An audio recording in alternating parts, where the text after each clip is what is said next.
the Oak Grove Tigers against the Port Sulphur Broncos. Both teams are 13-1 tonight. One of them will win the state championship. With my partner, Rob Bushmack, I'm Dennis McCain. Rob, this is a matchup of two teams, one from North Louisiana and one from South Louisiana. Well, they may be about 400 miles apart, so they both love to run the football. Port Sulphur comes in. Terrence Jones and Jeremy Bartholomew. These guys in it, they just flat out can play. They got a lot of speed. They'll be even faster on the artificial turf. Now, on the defensive side, this defense, Dennis, is what's kept them in a lot of games. You get a lot of talk about the offense, but this defense in 7 of their games has given up a touchdown or less. Also, their first dome appearance since winning the 1A title in the first year ever of the state Superdome Classic. And the Oak Grove Tigers, way up in North Louisiana, but they are used to being here at the Superdome. Well, I tell you what, Port Sulphur's defense is only giving up 7 points a game and 7 going to get tested tonight. Oak Grove, 192 points in the playoffs. Their defense has only given up 74 points in the state playoffs. Eric Newman, an excellent talent at running back, does a nice job, should be even quicker on artificial turf. He's got good speed. They beat the number 1 seed, the team that a lot of people thought were going to be here tonight, Kentwood, under the tower. And you know how tough that is. Under the water tower, beat them last week, 34-18. Dennis, they won the title in 1999. They come in as a 4 seed, a very deserving 4 seed, and a very solid program has been put together by Vic Dalrymple way up in North Louisiana. Well, the two teams will play for 48 minutes, but dreams for a lifetime for both Oak Grove and Port Sulphur. Rob, I know you have to go down to the field, and we will be back with you in just a moment.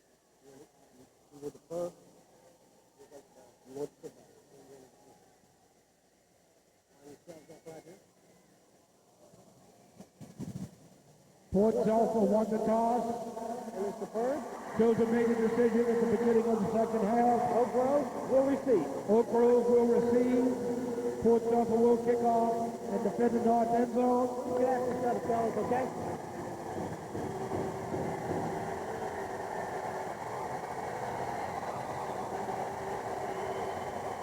Systems, Robinson's Grocery, Gregory Farms, C&W Pawn Shop, the drugstore, and Bam's Construction. We'll tell you all about them later in the broadcast. Here's the kickoff, and Oak Grove will go on the offense first as they have the ball out at the 33-yard line. And, Coach, that's where they will put it in play. C&W Pawn Shop, the drugstore, Bam's Construction. Will tell you all about the folks from those fine businesses in Oak Grove and also in Port Sulphur as the night goes along. On offense for Oak Grove, they are led by their quarterback, Ty Rollinson, number 10, and he has them up to the line of scrimmage. He has Sullivan right behind him, who is number 9, and there is the handoff on the right side, and it goes in there to Sullivan, and he gets about 3 on first down. Abney Manuel makes the tackle. On offense, Robinson, a quarterback. Sullivan, you see him at fullback. Newman, Johnson, Kraft, and Henderson, the skill people. And in the line, Barone and Kitchens, Moody, Roussel, and Rye. Rollinson calls the signals and fires one out to the left side. He tried to get it to Kraft. Just a little low, Coach, and incomplete.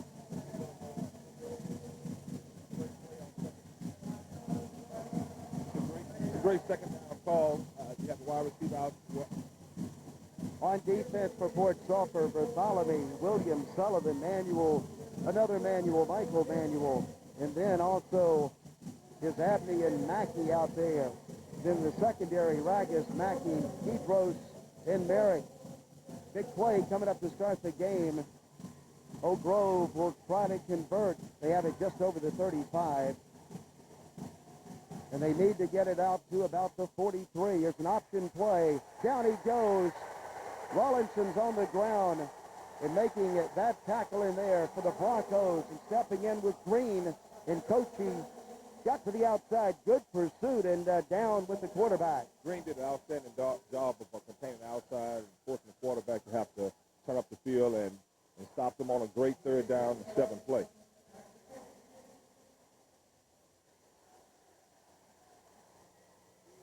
It's punting time, and there's a high snap back to the Oak Grove punter. He still has time to get it away, and does, but it's going to be a short kick that is going to be caught and fielded in good position at the 33-yard line of Oak Grove. And Port Sulphur has the ball, and they have great position. I thought that the punter did a great job of picking up the ball to try to punt the ball, but he just didn't get anything on it, Dennis. And like you said, Port Sulphur is in great field position to start off the first drive of the game.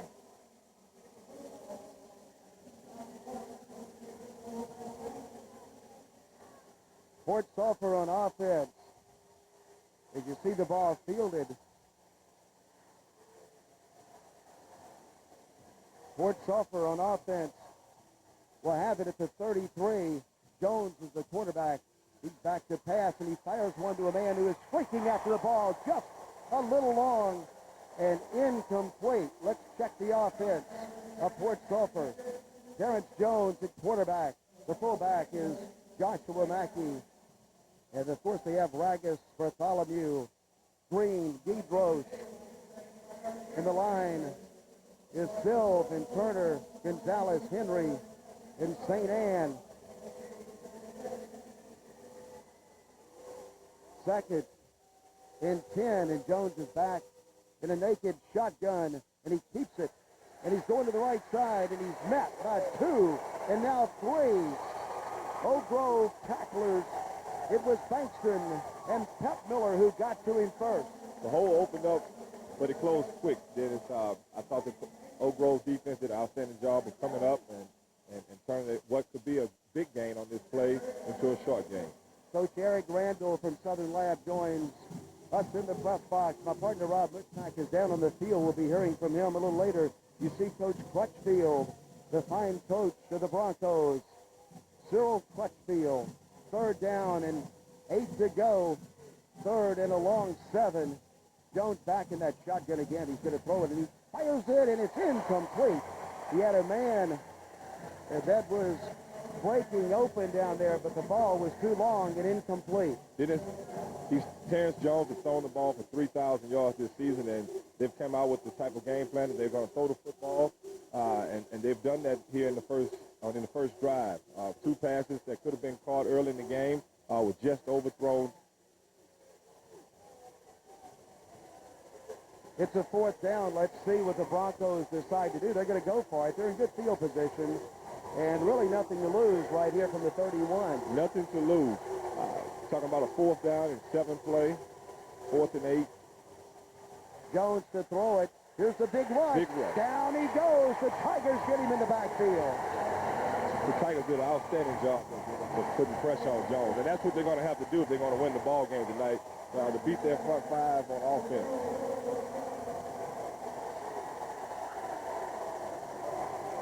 Gwynn was the first man that got to him, but he had some help back there, and down goes the quarterback. Putnam was back there also.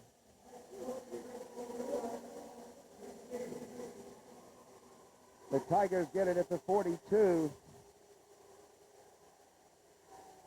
Rollinson is pitching it, and now here comes a pass. And that's Kraft throwing the football. A jump ball, it is caught. And running down the field with it for a touchdown, maybe. It's Eric T. Newman. He's in there. And the Tigers grab the lead, 6-0 over Port Sulphur. Dennis, I had the opportunity to see this game, this quarterfinal game in last year's contest, and these are the same type of plays that Port Sulphur went up big on Oak Grove on last season, and now you see Oak Grove coming out here in the 2001 season, and they've come out with a little trickery, and it's not like the Tigers, but it puts them on the board first. Well, the ball bounced up, and Newman caught it, and there's the extra point by Pep Miller. It is 7-0. Oak Grove leads it. While you're looking at Eric T. Newman, number 12, who caught the football and took it for a touchdown. Oak Grove in 14 games, averaging 41.7 points. Port Sulphur, 47.5. And so there's a lot of points to be made in this contest. Both of these teams have the type of ammunition to score the ball from anywhere on the field. But we're going to see who can stop we'd have to see who's going to stop the other team's offense here tonight, Dennis. There's a short kick, and Port Sulphur, if they got on the ball, they're going to have great field position. The Broncos will, and they did at the 48.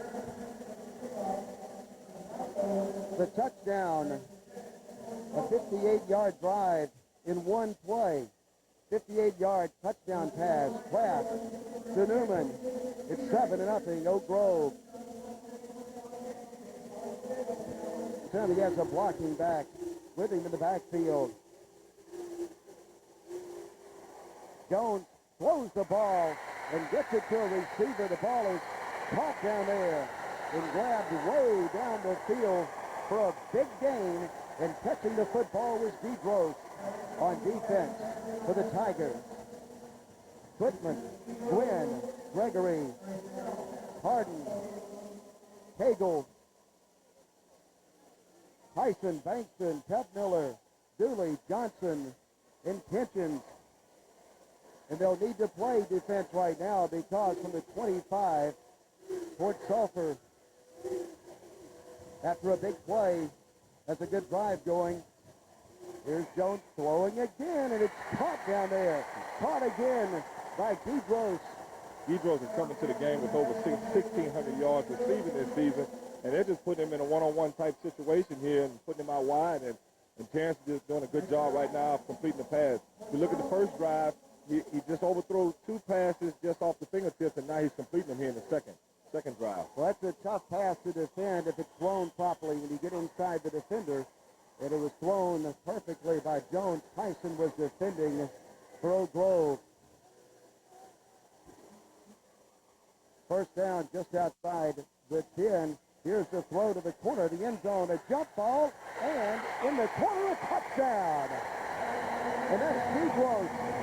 He's been a busy young man on the drive, and he gets the tip.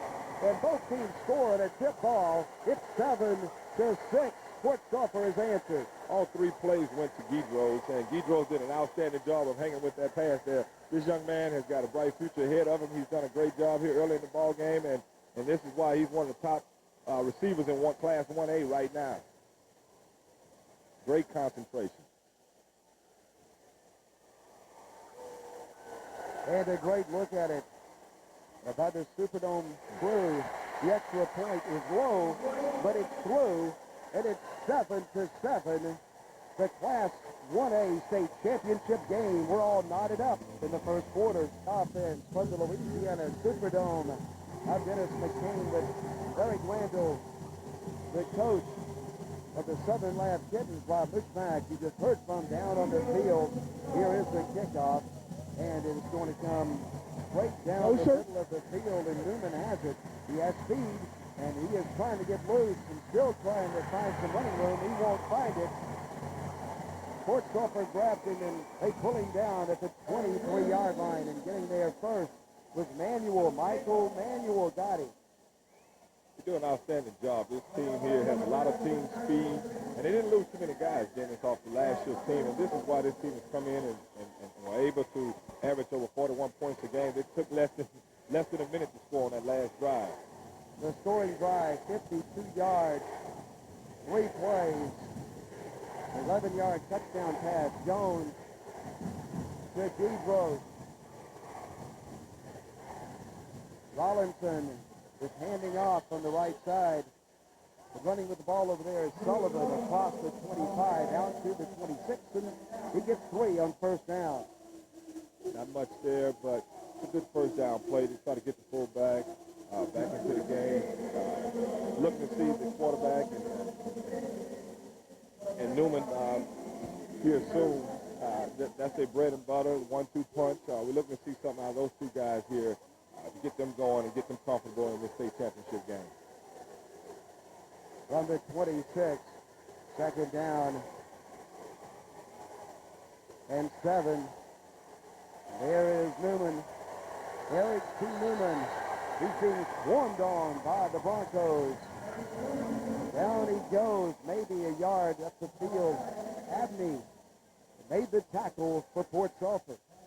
They did a good job again of running to the football.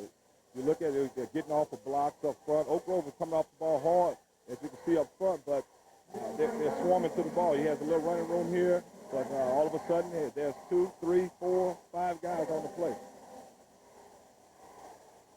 Third down, 6 to go for Oak Grove. The Tigers all in black tonight. Black pants, black shirts, and black headgear. Here's a little flip out that is too long and incomplete. Well, Wallinson was trying to get it out to Newman, but it was a little overthrown. A little overthrown to Newman here. He can get it down. Newman has room to run. He has one man to beat here. He almost came down with another acrobatic catch there too, didn't he? Willie Pebmiller is in the game to punt it. Puts a foot into it. It's a low kick that is going to be caught and being brought back.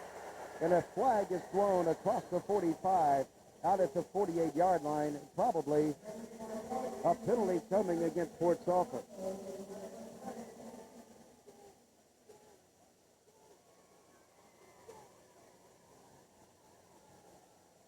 We'll go down and check the call by the referee. White, after change of possession, 15-yard penalty, first down. Anytime you see that flag thrown like that, it's 9 times out of 10, it's flipping. Coach, a very entertaining game thus far as both teams are putting the ball up and wide open in the 1A state championship game. I don't think either team, you're at this point in time in the season, you make it to the championship game, there's no reason to close the playbook up now, but they both are going out, and like you said, they're putting the ball up in the air, and they're doing an outstanding job on both sides. All right, Oak Grove has called a timeout. There's a timeout on the field. The 1A state championship game, 7-7, Port Sulphur and Oak Grove. They're dressed tonight in their white shirts, gold pants, and they have the ball just over the 30-yard line. It's the 31. Jones is putting a man in motion, and there's a lot of motion there, but no flag, and then he just flips it out to the right side, and that's Bartholomew with the ball. He has running room inside the 30. He's racing down inside the 10. He's at the goal line. Touchdown, Port Sulphur. Dennis, they have a flag on the play, hold the play, and a flag on the play here. I think it may be clipping or a holding call here. Well, the referee motions touchdown, but there is a flag down. There was a little motion at the line of scrimmage from the wideout to the right, but it is going to go as a clip against Port Sulphur. And this one's coming, not only is it coming back, it's coming way back. That's big, Dennis. You talk about a 70-yard touchdown play, and now it comes, you have to bring it all the way back and try it all over again. Let's see how they respond to it, and let's see what Oak Grove is going to do here differently. They came with a blitz, and it was a great play call there. The blitz was just a little late, but the quarterback had an opportunity to get the ball off, and Bartholomew was off to the races. We still have 6 minutes, 23 seconds to go in the first quarter. Already a lot of fireworks in this one. Then it looked to see a lot of screens here tonight. Coach Crutchfield runs a lot of screens out a lot of different formations, double screens, quick screens, and that should slow down that rush. Right now, Oak Grove, they're bringing more than Port Sulphur can block at this particular time, and he's going to have to either get rid of it quick or run what they just ran, some type of screen plays to slow that rush down. Well, the only loss for Port Sulphur this year was to Higgins of 518. Definitely motion this time, and it's caught again, but you can bet it's going to come back. How about this? 2 touchdowns in 2 plays, and both of them are coming back. Now, Dennis, this is the call this time. Motion by the outside receiver here. He got into the play a little bit too early there, but you talk about again, that's 2 plays coming back, and it has to be big for for the Port Sulphur team, and you have to look at Oak Grove as, hey, to get another chance. And Coach Crutchfield, very animated on the sideline. Coach is fired up here. You talk 2 touchdowns in the championship game. The kids are playing well. Just that first quarter jitters maybe in the system. But again, it's going to have to be something quick, Dennis, to slow down that rush. You look at Oak Grove, they have 8 on the line of scrimmage. Sometimes they're bringing all 8. Sometimes they're bringing 7, 6, and dropping others off. But they're trying to give Terrence a lot of different looks tonight, and that's what they're going to have to do to slow down that pass. An illegal shift, but not only was it an illegal shift, there was some motion on the outside to go along with it. Right. Our outside receiver here moved a little bit early. From the 11-yard line. 30 yards to go for a first down. Port Sulphur wants a timeout.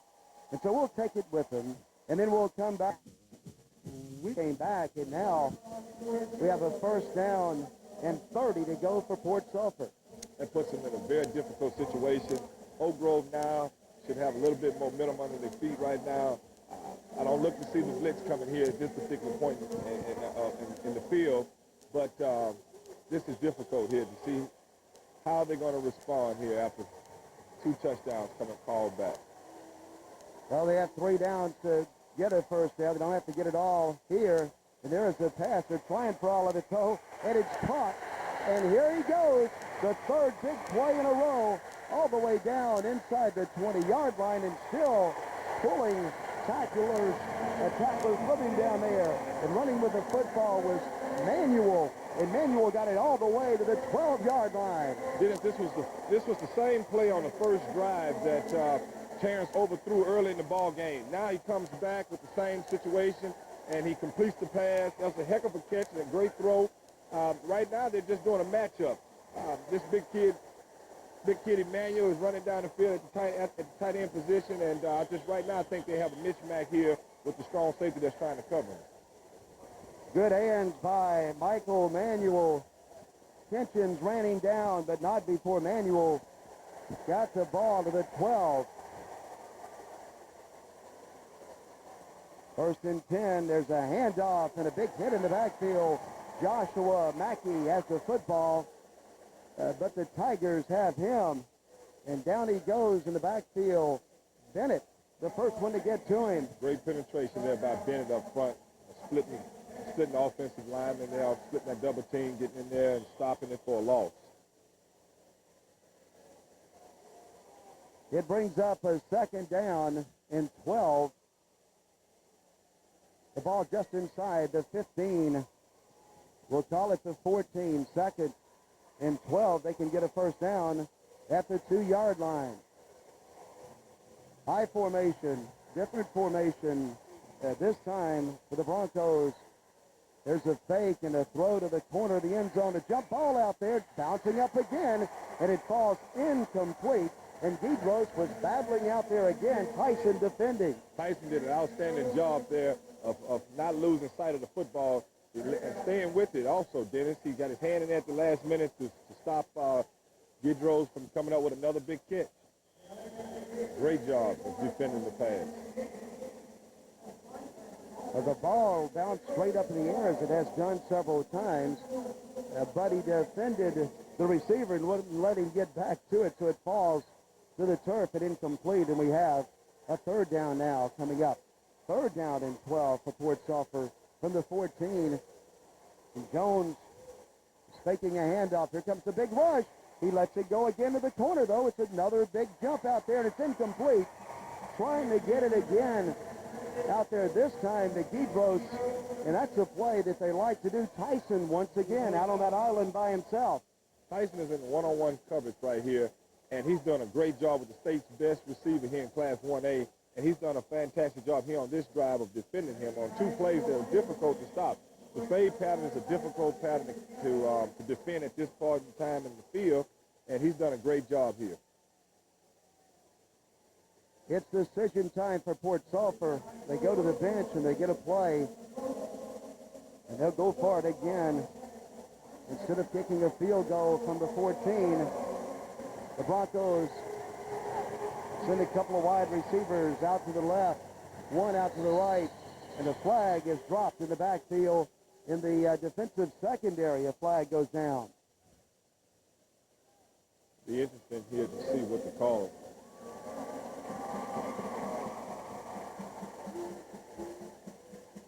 Delay of game on Port Sulphur. This may be a good penalty here for Port Sulphur. You get backed up here, and you get the opportunity to work with a little bit more feel. You are a team that throw the football, and right now they hadn't done a bad job of completing the passes here today. So it may work out in their best interest. Fourth down, and now 17 to go for a first down. And Jones is going to go back all by himself in the backfield. He's going to throw it, or try to throw it. Big rush by the Tigers. There he goes. Can he make it to the end zone? They get him at the 5. All he had to do was make it to the 2 for a first down. He comes up short, though. And so Oak Grove will take over at their own 5-yard line. Tonight's game is being brought to you in part Runaway Building Incorporated.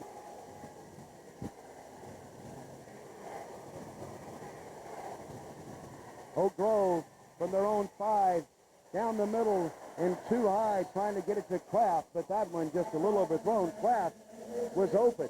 Kraft was open, and Rollinson just needs to get that ball down just a little bit. The play is there, and I think that he knows that it's there, and they're gonna come back to that type of play later on in the ball game. He's gonna probably come back and hit that fast play because it's wide open.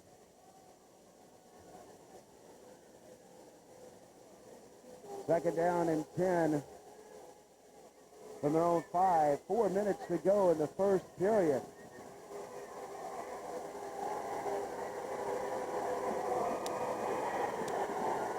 The ball just over the 5, and movement. And a 5-yard penalty coming. Dennis, I think we're going to see encroachment on the defense here. Dead ball, encroachment for White. Coach, it's something we talk about all year long. In high school football, if you move across into the neutral zone, the flag is thrown immediately. No chance to get back. Right. The play is immediately dead, and we're going to mark off 5 yards. And I think that that's a good call because you're going to draw off an offensive line, and the kids are not at that level yet to be able to reset and do those type of things. Here's an option play and a pitch out to Newman. Newman's down over the 10, out to the 12. Mackey made the tackle, Joshua Mackey, and he had help from number 89, Leo Bartholomew. He did an outstanding job. The defensive end here did an outstanding job of stringing it out. He got a little help from Bartholomew, but they were one block away from making something happen there. It sets up a third down and 3:27 to go. Eric T. Newman, number 12, you saw him sprinting out to the right. He's as far away as he can get out there to the right. And there's a shovel pass out for a first down to the 30, and out running the ball over the 25, just short of the 30 by 4 yards at the 26. A nice run then, and a first down for the Oak Grove Tigers.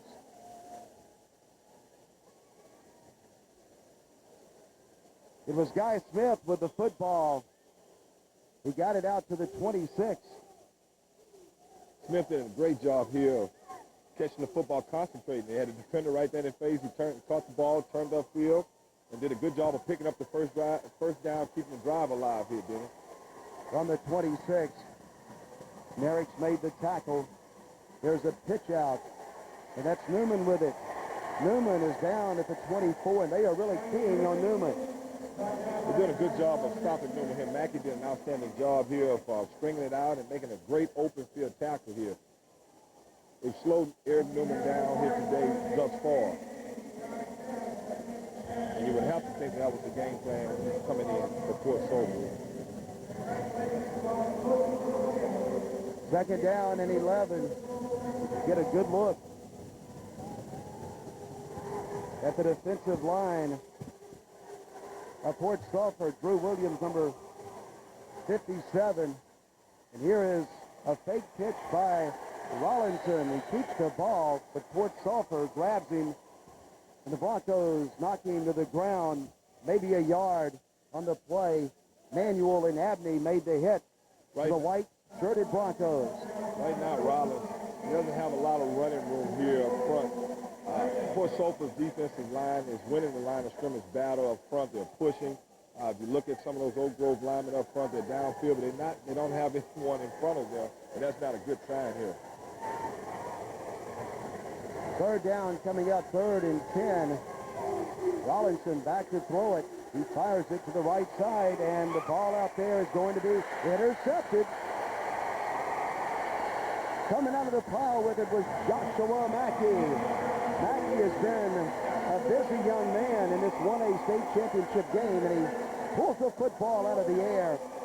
And Port Sulphur has it at the 46 of Oak Grove. Mackey has done an outstanding job here today. He's come up with deflections in the secondary. He's came up off the corner to make great tackles. And here he shows his defensive back skills here, coming up with a great interception. I thought that Eric Newman had the ball there for a second. Several tip balls in the game, and those balls that have been tipped have been caught or intercepted after the tip. Back on the offense, Port Sulphur, and Jones with one man back. Here's a big rush coming by Oak Grove, and a pass that is complete. A nice throw there under pressure. Bartholomew catches the football, and he has it down to the 42. Willie Peckmiller was the man who was making the tackle on the play. Again, Dennis, Oak Grove is doing an outstanding job of putting pressure on Terrence, but here he comes up with a great athletic play here and hitting his running back out the backfield and picks up a big gain here, whereas you're looking at a deficit early on. From the 42-yard line, Port Sulphur has the second down. They have 6 to go. And here is a keeper out there by Jones. He has speed. He has a first down, and he hustles out of bounds down at about the 36-yard line. And that's right at the first down marker. Maybe close enough for a measurement. Rob Bushmack is down below.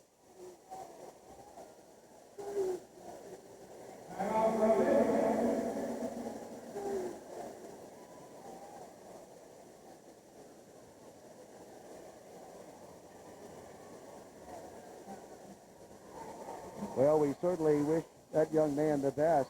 Here's the measurement, and very, very close. The official says first down as he steps up and looks at it. Dennis, you never like to see a player go down, especially in a state championship game. You would think that all the kids would want to be out there, and I just feel sorry for his family and also that young man, but I hope that he's okay, and I know he will be okay. Port Sulphur has a first down at the 36. Dennis, that's tough to defend on that last play. Terrence look downfield.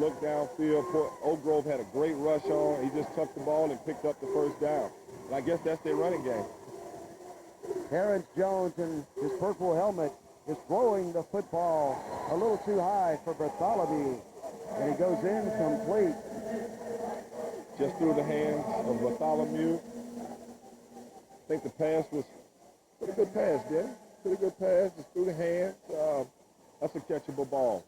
But again, if you look at the secondary coverage, they're looking at a one-on-one type situation with the defensive backs and a mismatch. And right now they have him in the inside slot, Bartholomew, and he's working on that strong safety again. Dennis, let's take a look and see if Coach Crutchfield is going to take advantage.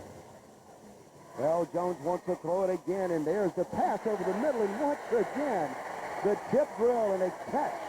And with the football is Bartholomew, and that's great concentration and a big first down for Port Sulphur. That ball was tipped by Oak Grove, but again, Bartholomew stayed with it. That's about the 4th or 5th tip ball today that was actually caught. A lot of times we see these balls on the ground, but again, Dennis, if you look at the mismatch in which they're taking advantage of, they're going to the strong safety again. Again, Bartholomew was able to beat this guy. We beat him earlier. You're talking about Kitchens is going to have to tighten up here. Kitchens ran him down. The ball was tipped by Johnson. And now, here we go again, and a big pass coming, but a big rush before that. And the official says no good. The arm coming forward. It's incomplete. Dennis, that's a close call there. You're looking at a big play, a possible big play here for Oak Grove, and we're going to have to take a look at this on the monitor to actually see if his arm was in motion. I don't know, Dennis. I don't know. I think that Oak Grove did an outstanding job there. Look at them, Dennis. They're getting after the football, but I thought that was a great play. Well, Putnam was the man putting the pressure on him, and the arm came forward, but he was hit first and then had the presence of mind to bring that arm forward and throw an incomplete pass. Did a great job. Again, if they put pressure on Jones, so that young man has stood in there play after play. It's going to be interesting to see how this game unfolds if he can continue to take this kind of punishment. A lot of pressure again. The pass is thrown to Mackey. Mackey is dancing into the end zone for a touchdown for the Port Sulphur Broncos. It's a great touchdown play here. Mackey did a great job after the catch here to get into the end zone. And you look at it, and also his receivers are doing a great job downfield of blocking for him, freeing him up to get into that end zone. Let's look at it again.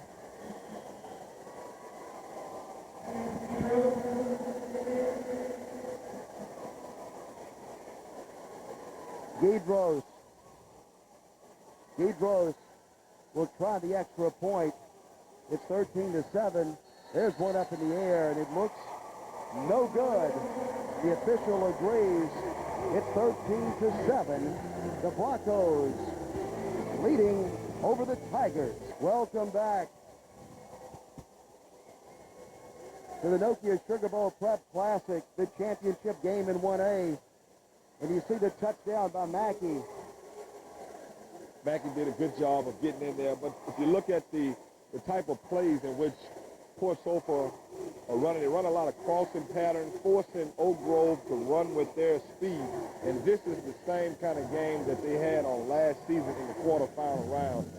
They used their speed to their advantage, and Oak Grove was not able to catch up with them. Oak Grove has to do something here with this drive here and take it down the field and try to put some points on the board to slow down that momentum that Port Sulphur is slowly building up here, Dennis. A 46-yard drive, 6 plays by Port Sulphur, 17-yard TD pass. Jones to Mackey. Mackey gets a little drink on the bench. Here is the kickoff by Guidros going down the field.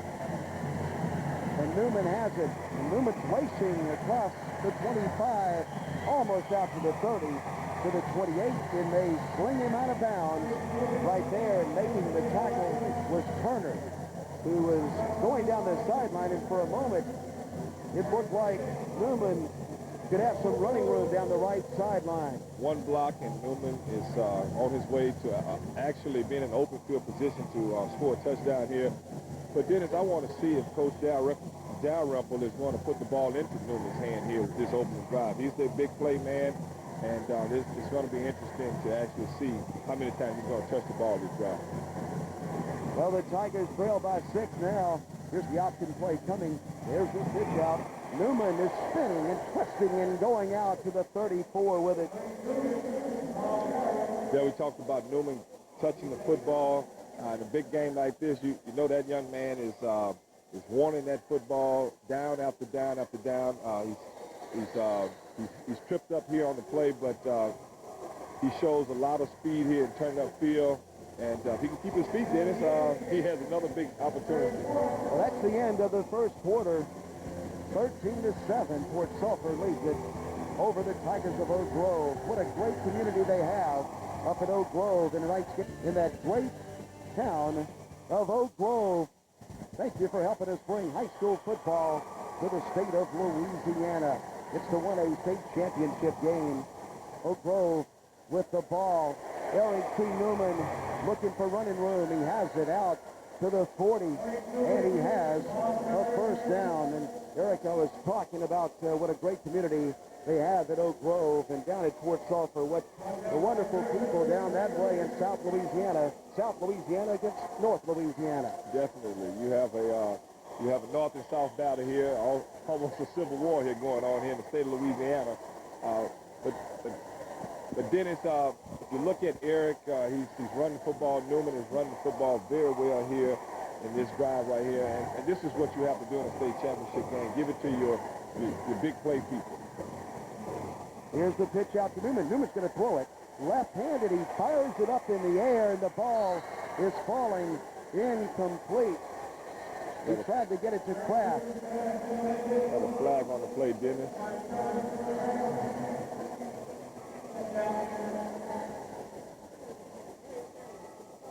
Vargas was defending. Eligible downfield, flag. A little unusual there, but I guess when they pitched it to the back, a lineman made it downfield, but it looked like Newman got rid of the ball very quickly, but still an ineligible receiver downfield. Eligible downfield or Going black. to your big play. Penalty is declined. Throwing the football, he's running the football, he's catching the football. So Port Sulphur has to be on their P's and Q's here in terms of knowing where Newman is located on the field. It sets up a 2nd and 10 for the Tigers. They love their Tigers in Oak Grove, all in black. In the Superdome for the 1A state championship, there's Eric T. Newman. Now he has some running room. If he can get by that last tackler, he does get it to the 40, just short of the 40. And he has tremendous speed, looking for one block there. But a big run and a big first down for Oak Grove. Oak Grove did a great job here. Port Sulphur is at the line of scrimmage with 8 on the line of scrimmage. Defense end is caught in what we call a no man's land. He has the opportunity to pitch the ball, and Eric Newman gets upfield. He trips down again. This young man here has a lot of speed, just like you said earlier. Mackey got just enough of him to trip him and put him on the ground. First down for the Tigers. Here's the pass. Blown up in the air and caught inside the 10 in the end zone. Touchdown for Kraft and the Oak Grove Tigers. Kraft did an outstanding job. He ran a post corner route. He had one-on-one coverage here, and it was a great coverage, but Kraft showed an outstanding concentration here. He showed great concentration of coming down with that ball and also breaking a tackle to possibly put Oak Grove back out in front. And this has been a shootout here. That pass right on the money. Willie Kepmiller is going to try to give Oak Grove the lead. His kick is up in the air. It is good, and it's 14-13. The Tigers over the Broncos. Let's look at it again. Rollins did a good job here of setting his feet, and Kraft did his part in running that great post corner route. Here you look at the throw, great release, a nice spiral on the ball, and this is what you look for. But this is one right here, Dennis. He breaks the tackle here in the secondary and puts Oak Grove out in front. And there he is, Montellis Kraft. Oak Grove to kick it off. Kepmiller will put a foot on it. The Tigers have the lead, and there is a low ball that is rolling and now being covered up at the 31-yard line by Port Sulphur. Manuel was the man who got on top of it from the 31. First down for the Broncos. Coach, what a wonderful event the Louisiana High School Athletic Association puts on each and every year here at the Superdome, and what a tremendous treat to the young men who have the opportunity to come down and play. Definitely. I appreciate the sponsors. I think I can speak on behalf of all the coaches.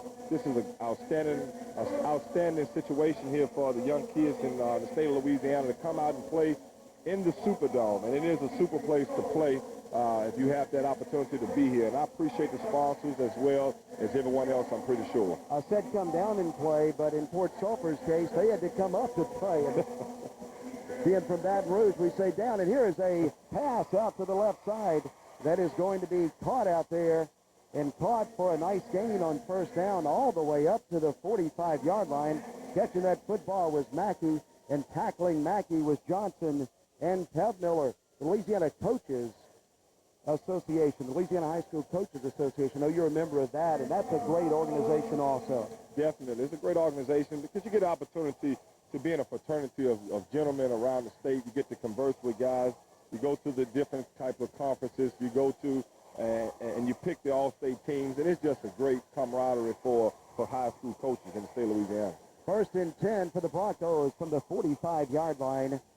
Their fine quarterback, number 2, Jones, is wanting to throw. He pumps one time, and then he fires it deep down the field. There is a tip ball, and once again, that one was almost caught.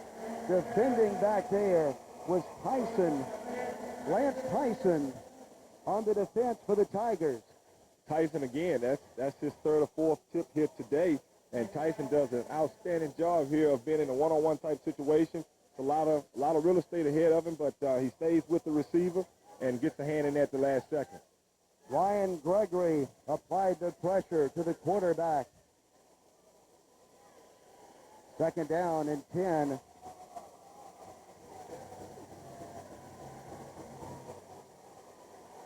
Wideouts all over the place. 4 men going out. And here is Jones keeping across midfield, across the 40. He's bumped out of bounds at the 36-yard line. Bumped out by Johnson. It's a 1st down for Port Sulphur. Here you see Jones. He's not only showing his arm here today, he's showing that he has great escapability.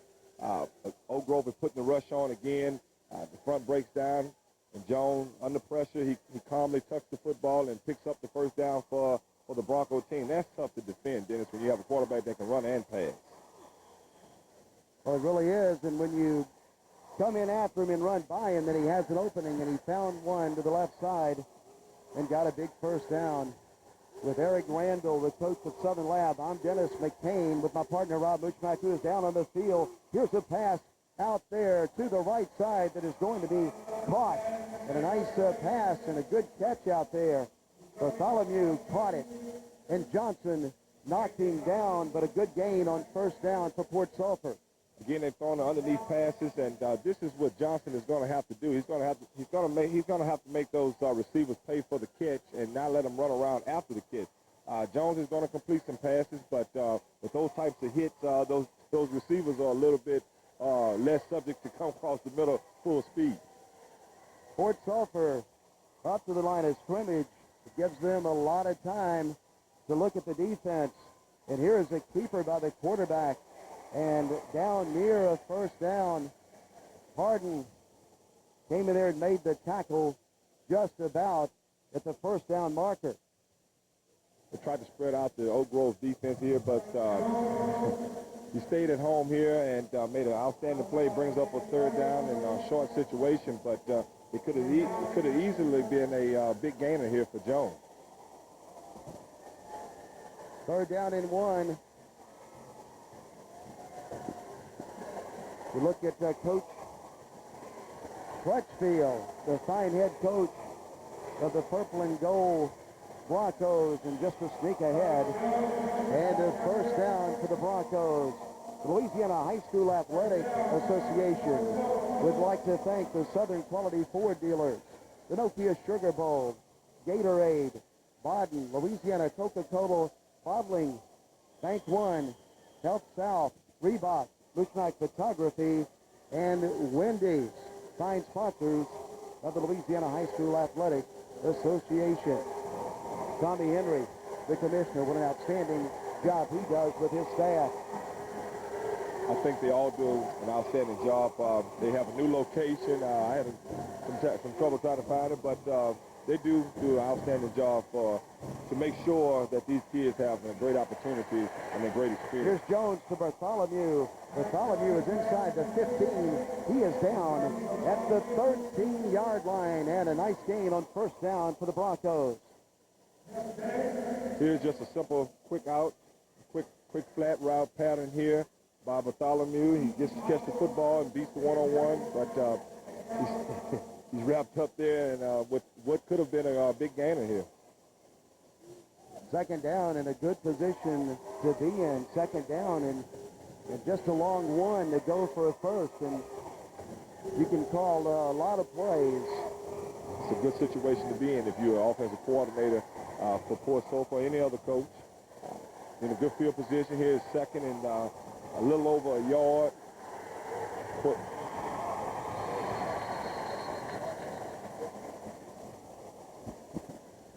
The official throws a flag.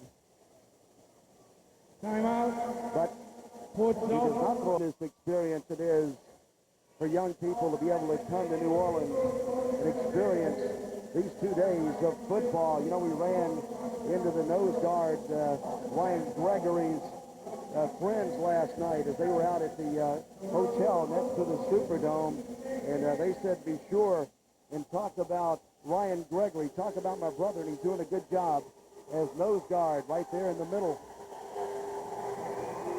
Gregory from the Gregory Farm stock in Oak Grove. Second down, 1 to go. Back in the shotgun is a pass way to the corner of the end zone. It's going to be caught out there, but there is a flag at the line of scrimmage. So we'll wait and check out the flag. Caught in the end zone, but the official will talk about it. Bartholomew caught the football, but let's check out the penalty. Bartholomew did a good job of running a real route. Outside receiver runs a slant, and he runs that out route. They've hit the out route several times on this drive alone, and here Bartholomew runs the flat route and turns it upfield for a touchdown. But there is a hold on Port Sulphur and a penalty coming. Let's check out the Holding call. on White. 10-yard penalty. Replay to there. Coach, that's the third touchdown that Port Sulphur has called. Had called back today. Dennis, you cannot blow opportunities like this in the state championship game. It's obvious that Port Sulphur right now has got to work out some things here at the half to try to make sure that they can come out in the second half and take advantage of these situations. From second down and 1 to second down and 11. Jones to throw. He fires it to a man who is trying to get the ball, and it's bouncing around and incomplete. And I've never, as long as I've been doing high school football, seen so many balls bounce around after they make contact with the receiver or the defensive man. Right. We're seeing today a lot of great defensive back plays here today, and also we've seen a lot of tip balls because of this. And balls that could be caught after they were tipped and have been several times, but once again up in the air and off the helmet of the man who is defending Pep Miller, and it falls incomplete and sets up a third and 11 for the Broncos. The Broncos from Plaquemines Parish, way down in South Louisiana. Here's a big rush and a pass that is caught. And the receiver is tackled by Danny Pardon. Will have to check out the penalty on the play. Pardon made the knockdown, but Putman also put the pressure on Jones here, force him to get rid of the football. I think Legal quicker shift. than he White. expected to. And there you have another penalty again against Port Sulphur. An illegal shift that probably will be declined by Oak Grove. Legal shift on White. That penalty is declined. Fourth down. They do refuse it. And so we'll have a fourth down situation coming. Fourth down and 14.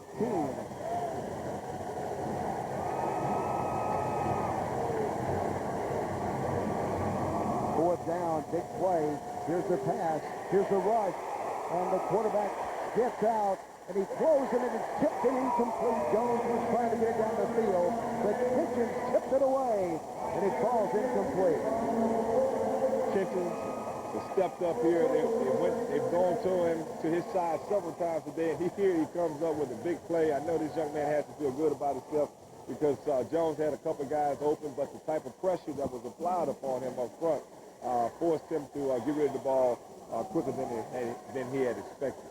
Let's look at it again as Jones rolls to his right. Here again, you see Kitchen. He has to feel good about himself here. He's made a play. He's had an opportunity to put his hand on the football, and that builds confidence in a big game like we have here today. The Tigers take over at their own 26.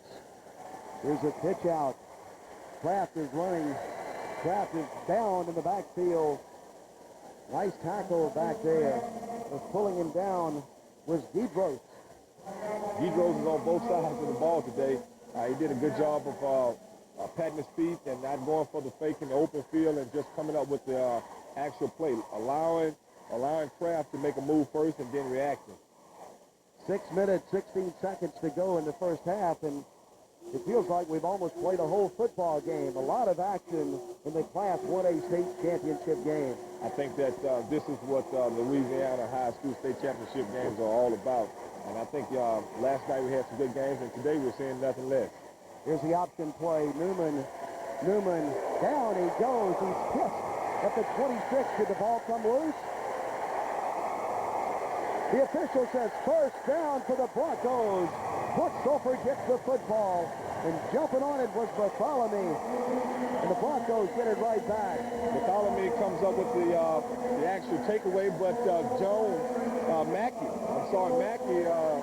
he laid a great hit on Eric Newman here, and I don't think that Eric Newman thought that this guy was going to come off this block as well as he did, and there you see him come up with a great, outstanding play. And also in that play is number 24,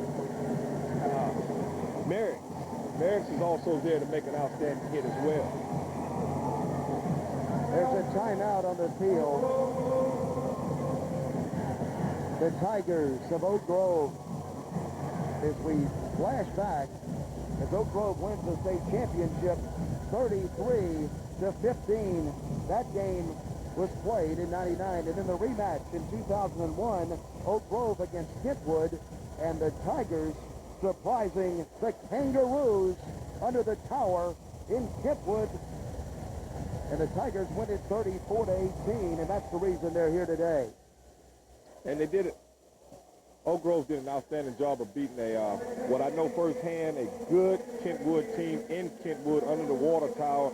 Something that they're not accustomed to doing, losing at home, and you got to know that this team did not take the easy route of getting here. They beat Haynesville as well, so they deserve the right to be here to compete against Port Sulphur here today.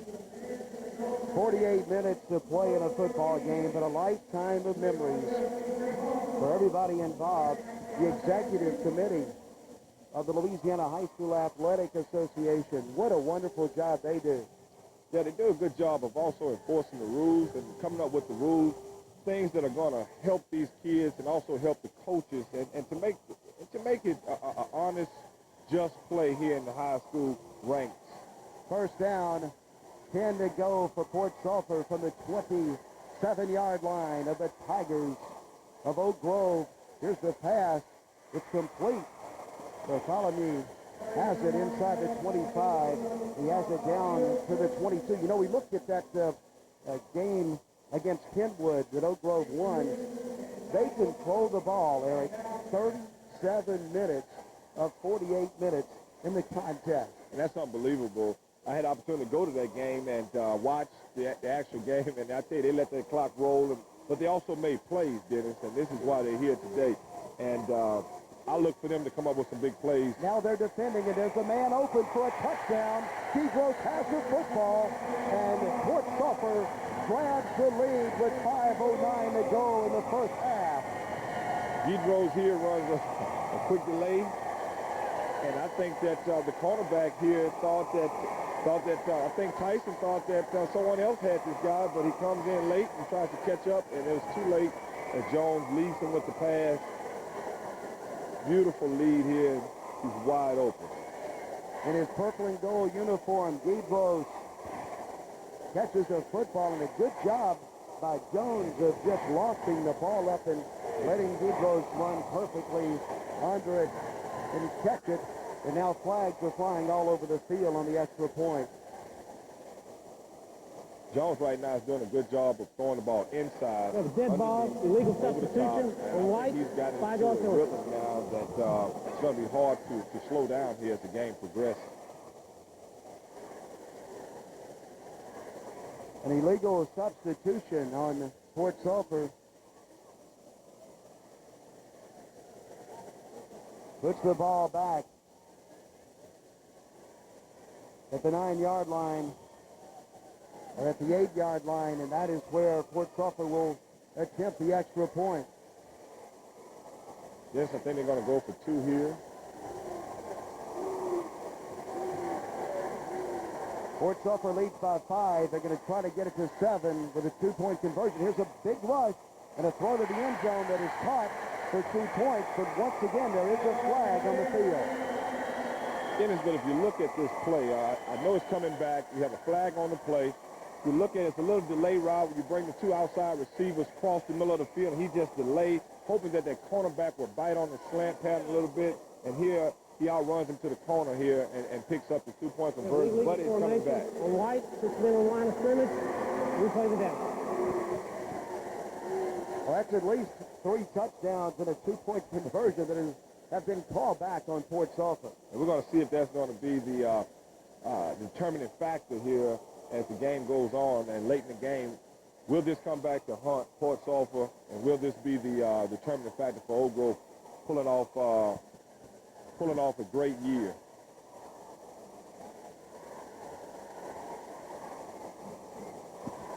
Well, they're going for 2. Backed up with 2 penalties. There's a throw and a tip ball and incomplete. The 2-point conversion's no good. Dooley breaks it up. 19-14. The Broncos have moved ahead of the Tigers from Oak Grove. Here's the pass for a touchdown that was perfectly lofted up in the air by Jones. I like to see a quarterback do that when he has the receiver open. Instead of trying to just gun it in there on the line, he just lofted it up and made an easy catch for Debros when he got to it. You're absolutely right. In a game of this magnitude, you talk about you drill that ball in there. Yeah, you may hit him on the numbers, but here's a guy that's wide open, given the opportunity to run under the football, to cradle that ball in, and to secure a touchdown. That's what good quarterbacks do, and you see a good one out here today. As well as in Rollins, he's done a good job as well throwing the football. But they're going to have to get something going here. We have 5 minutes left in the second quarter, and I'm pretty sure they're going to give it back to Newman here. The drive, 27 yards on 2 plays. A touchdown pass. Eric T. Newman to the 30, to the 31.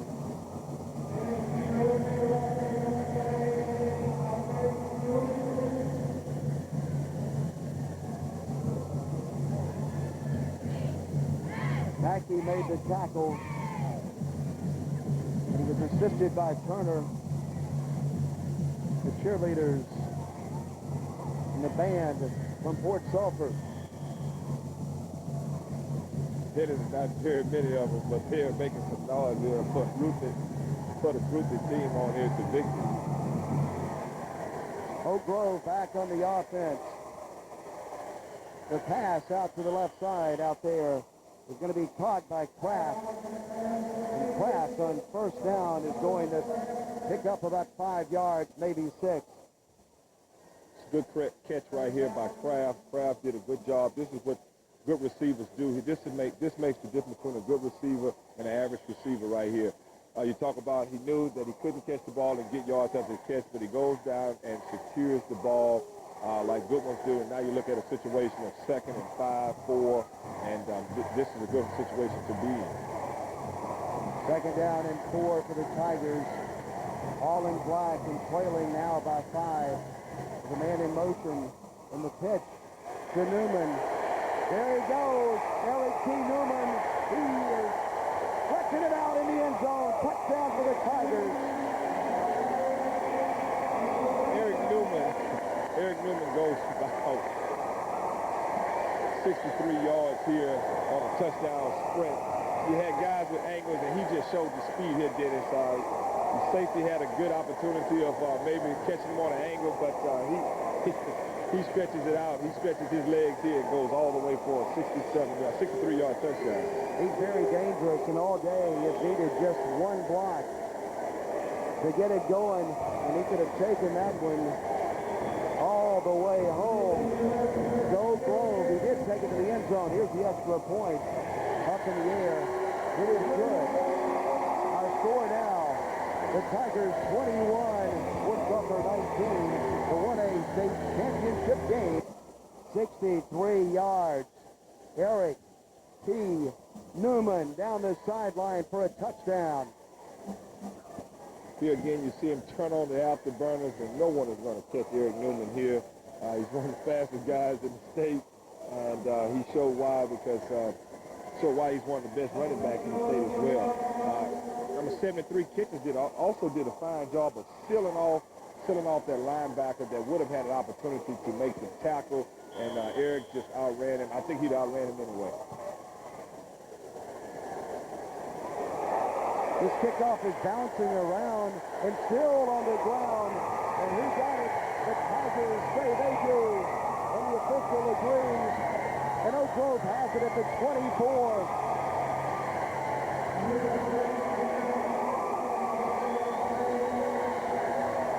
Hagel got the football. Hagel did a fine job of hanging in there and staying with that pigskin as it bounced around. And this is why they say this oblong football is a hard piece of equipment to pick up once it gets to bouncing around, Dennis. It's anyone's ball. You have to make sure you secure that football. And Port Sulphur didn't secure it, and Oak Grove did. And they're in great position here to go up big here right before the half. On first down, there's a fumble.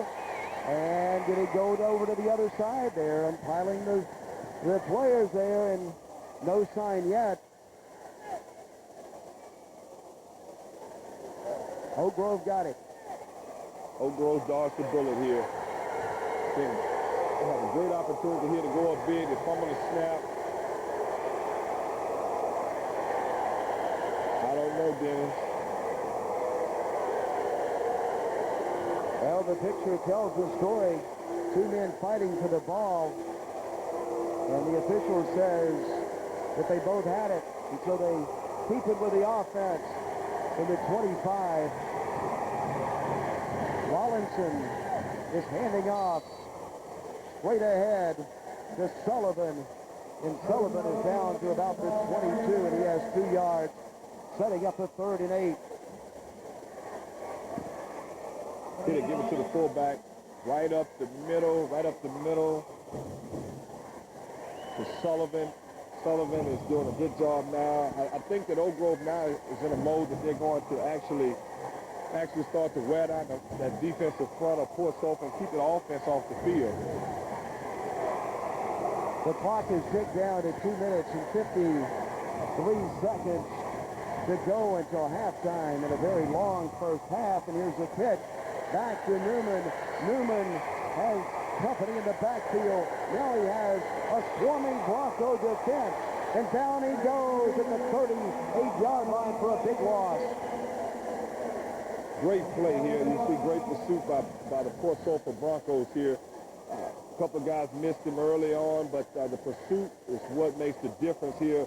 You talk about guys running to the football, reminds me of Texas A&M.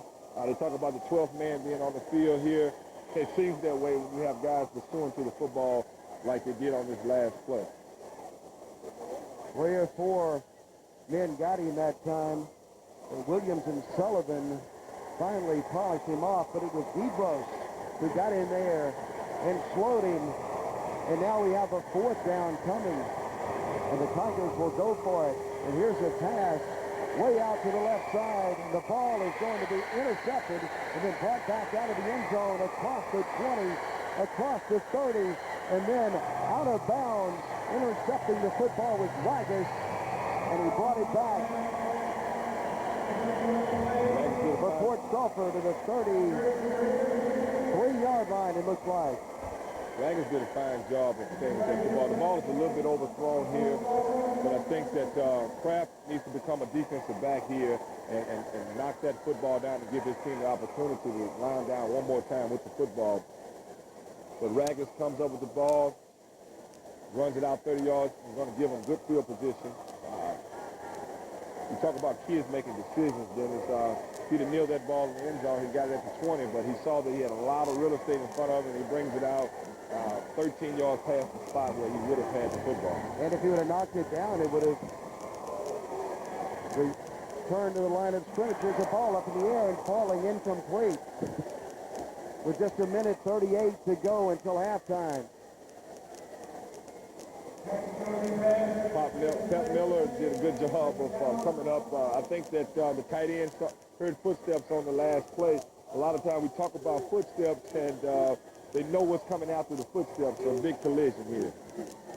Manuel turned his head away from the ball at the last second. 2nd and 10 for the Broncos in their own 33, and Jones throws the ball in traffic, and it falls incomplete. 3 Tigers in the vicinity, 3 or 4 Broncos, and we have an injury on the field. That's going to be number 42 for Oak Grove here. Kitchens again comes up with another play. I think that was Kitchens on the play anyway. Take a look at the play.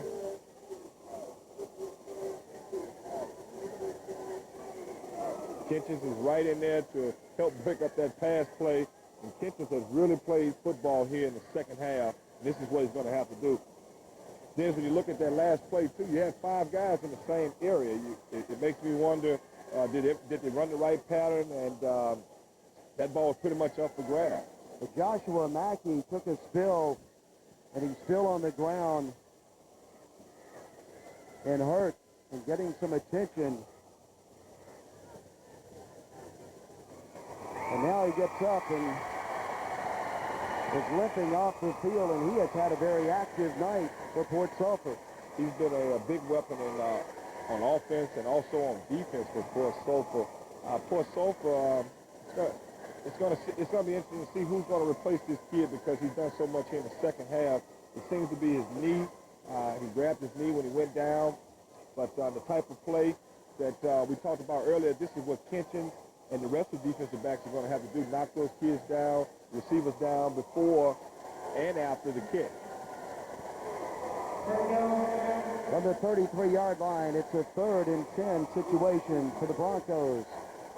And Jones is back all by himself in the backfield, gets the direct snap, and then he is being pressured, and he throws it out there with his left hand. You're going to get intentional grounding on this ball.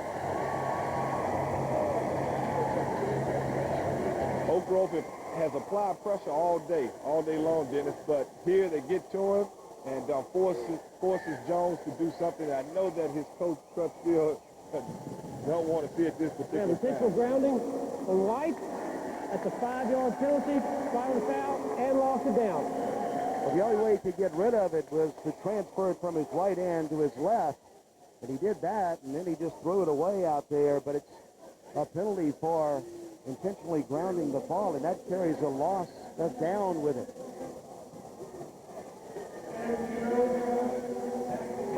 Brings up a punting situation for Port Sulphur. I think this is the first time they've punted today. Eric T. Newman is deep. Here you see Josh Mackey being attended to on the sideline, checking out his knee to see if he's able to come back and try to help his team to a victory. There's the punt.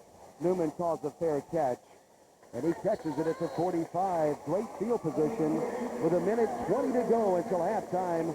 Oak Grove back on the offense. Mack is going to try to make his way back out onto the field. We see him making his way up to the coaching box and asking the coaches, can he get back in? And he's going to come back in, Dennis. Mackey is back into the ball game. It seems to be okay, and that's always a plus when we get those kids back in the game.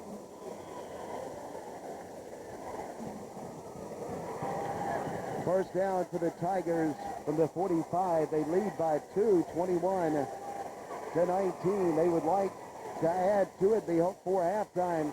Here's a scrambling quarterback Rawlinson being knocked down back at the 49-yard line for a loss of 4 on first down.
Dennis Mackey has a bruise. He hit his knee coming down on a helmet.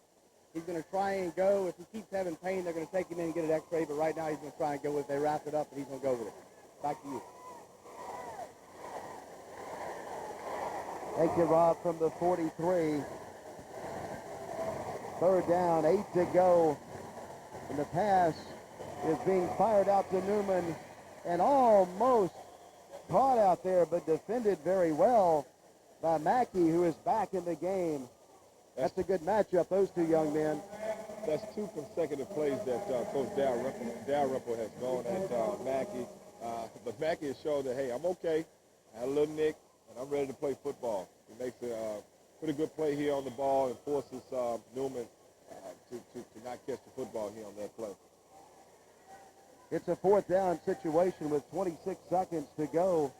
And Oak Grove has elected to punt the ball, and they send their punter, Pep Miller, into the game.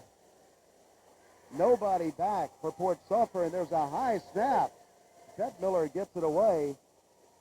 And this one will just bounce at the 10, go inside the 5, and then will be killed down there by Oak Grove. They'll put it back at the 3 as the clock ticks down to 14 seconds.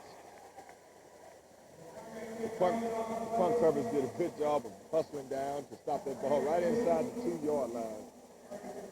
You would have to think that Port Sulphur is probably going to take a knee on this football, or quarterback sneaking just to move it up and run the clock out, and talk about some things here to have.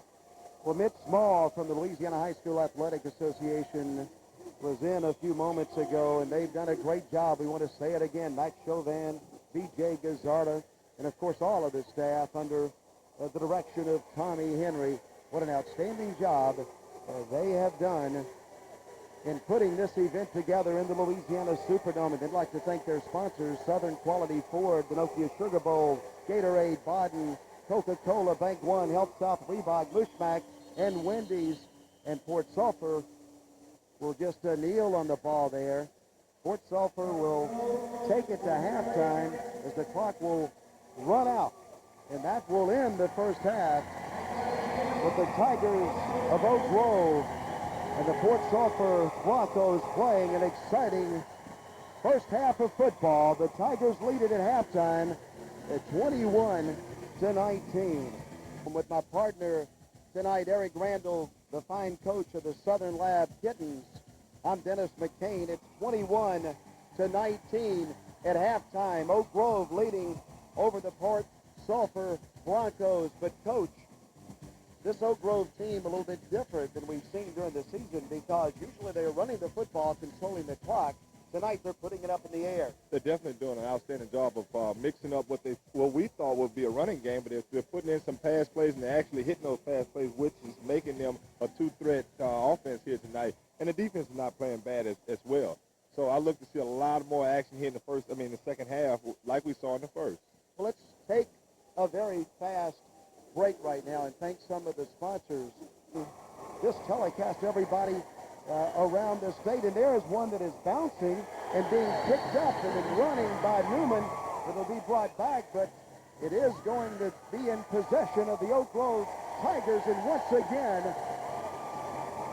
a big break for the Tigers as they roll the ball down the field and they get a nice bounce, and the Tigers have the football. Definitely a great break for the Oak Grove Tigers here. If you think back at the coin toss, Port Sulphur elected to receive the second half option, and they wind up playing defense in both halves.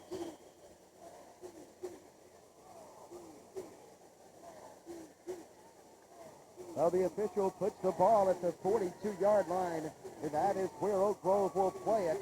1st and 10, they're leading by 2, and Rollinson has to keep the football, and he gets maybe 1. The play did not materialize, and so Rollinson just kept it, and he took it around the left side or over the left side and got about a yard. Not much room for Rollins here. Defense end stayed at home here on the play, which brings up right now possibly a 2nd and 10. Look for the Tigers, but they still have good positions, good field position here, Jimmy. 2nd down A long 9 to go for the Tigers. There's a handoff on a dive play, and fighting with the football and moving it down the field for about 3 or 4 yards. At that time, over the left side was Sullivan. There you have Sullivan. They're running right now a 1-2 punch inside, outside. Look to see something on the outside here, maybe to Newman, either in the form of a pass or the option play, which has worked so well for Oak Grove here tonight. 3rd down and 7 to go for the Tigers. Just a dive that last time. A game that has seen a lot of passes, but a rugged game as the two teams are going at each other. Here's the option play. Rollinson keeping the Broncos have him, and down he goes at the 36, and he'll be short of the first down by about 5. Definitely will be short here of the first down, but it's a good decision here. The defensive end strung the option out. He missed the tackle. Rollins broke that tackle here, and he still didn't pick up enough to put him in position, I think, to actually pick up his first down or to go for maybe a fake punt or something that nature. I think they're going to come out here and maybe go for it then. Well, that's Eric T. Newman way back in a running position. Rollinson is throwing, and he throws complete. He has a receiver who has the football, and catching the ball that time was Haney. He caught it for the Tigers, and he got a first down around the 20. Haney has been quiet tonight. They've ran that option all night long here, Dennis, and all of a sudden now the tight end, that cornerback is going to sleep, falling asleep, luring him to sleep, and he comes up with the big first down play. That's a converted fourth down situation there, and that's big in this championship ball game here today. And at the end of the play, a personal foul against Fort Sulphur. Also, Dennis, you have to think, you think about Coach Dalrymple. He has been here before.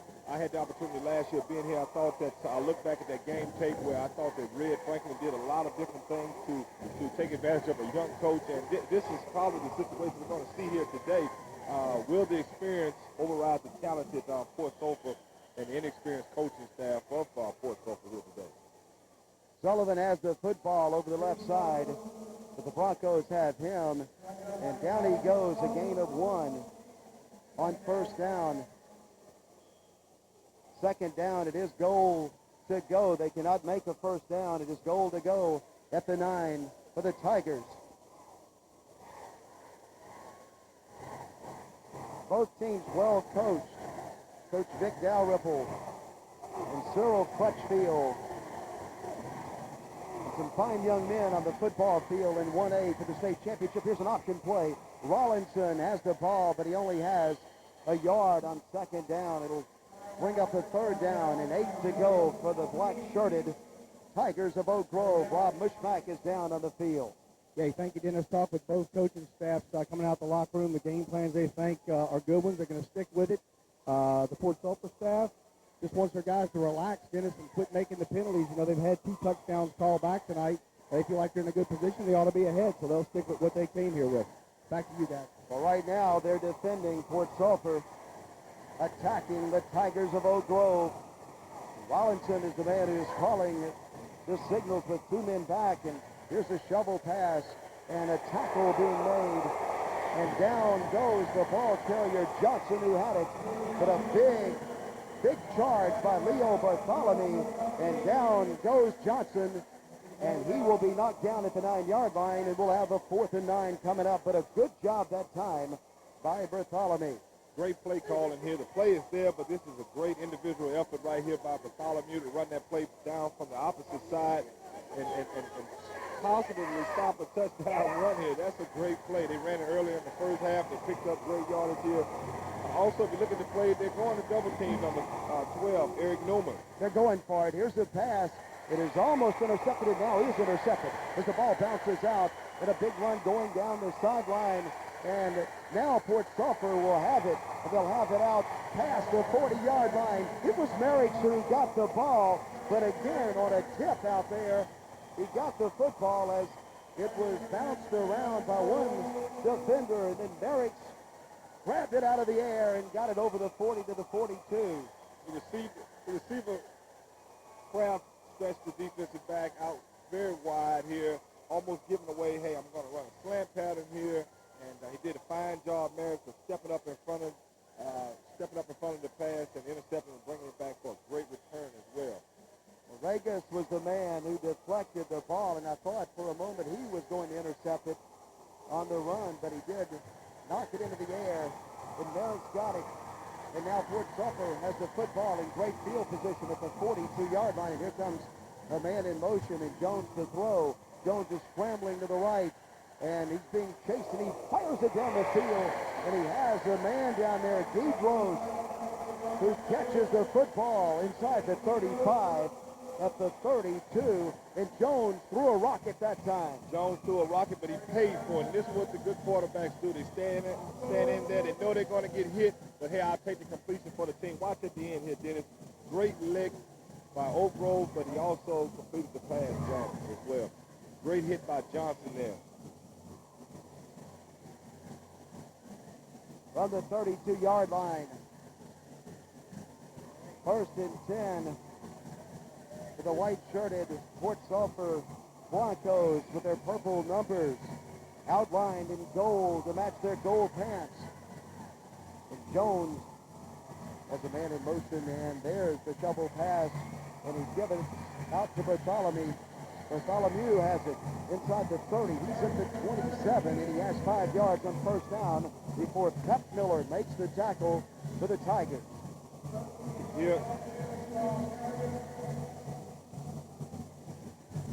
Here's Coach.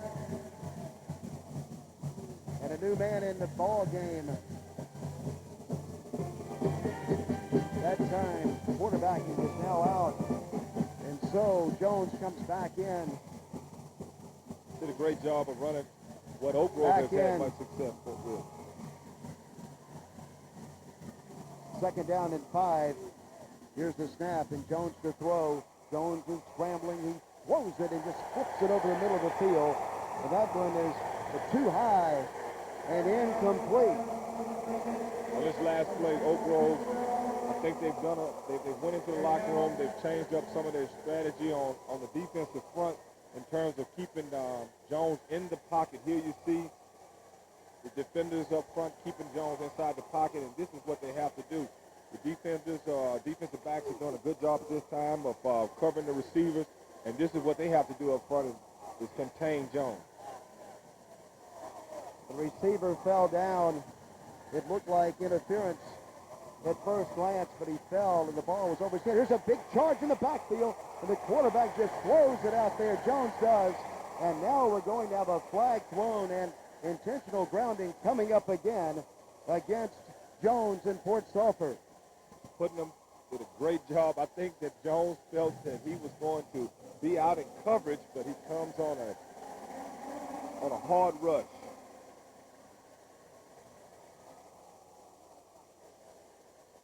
Watch Putnam, he comes on a hard rush here and forces Jones to make an inadvertent throw here.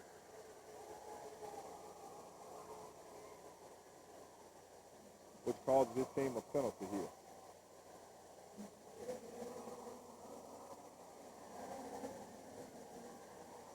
The loss of down makes it 4th down and 22.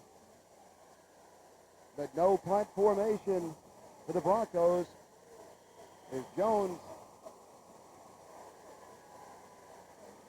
is standing back in the shotgun and waiting for the snap with 4 wide receivers out to the left, and a flag is dropped before the play can get underway. Maybe illegal procedure here on the play, Dennis. We'll wait to hear from the official.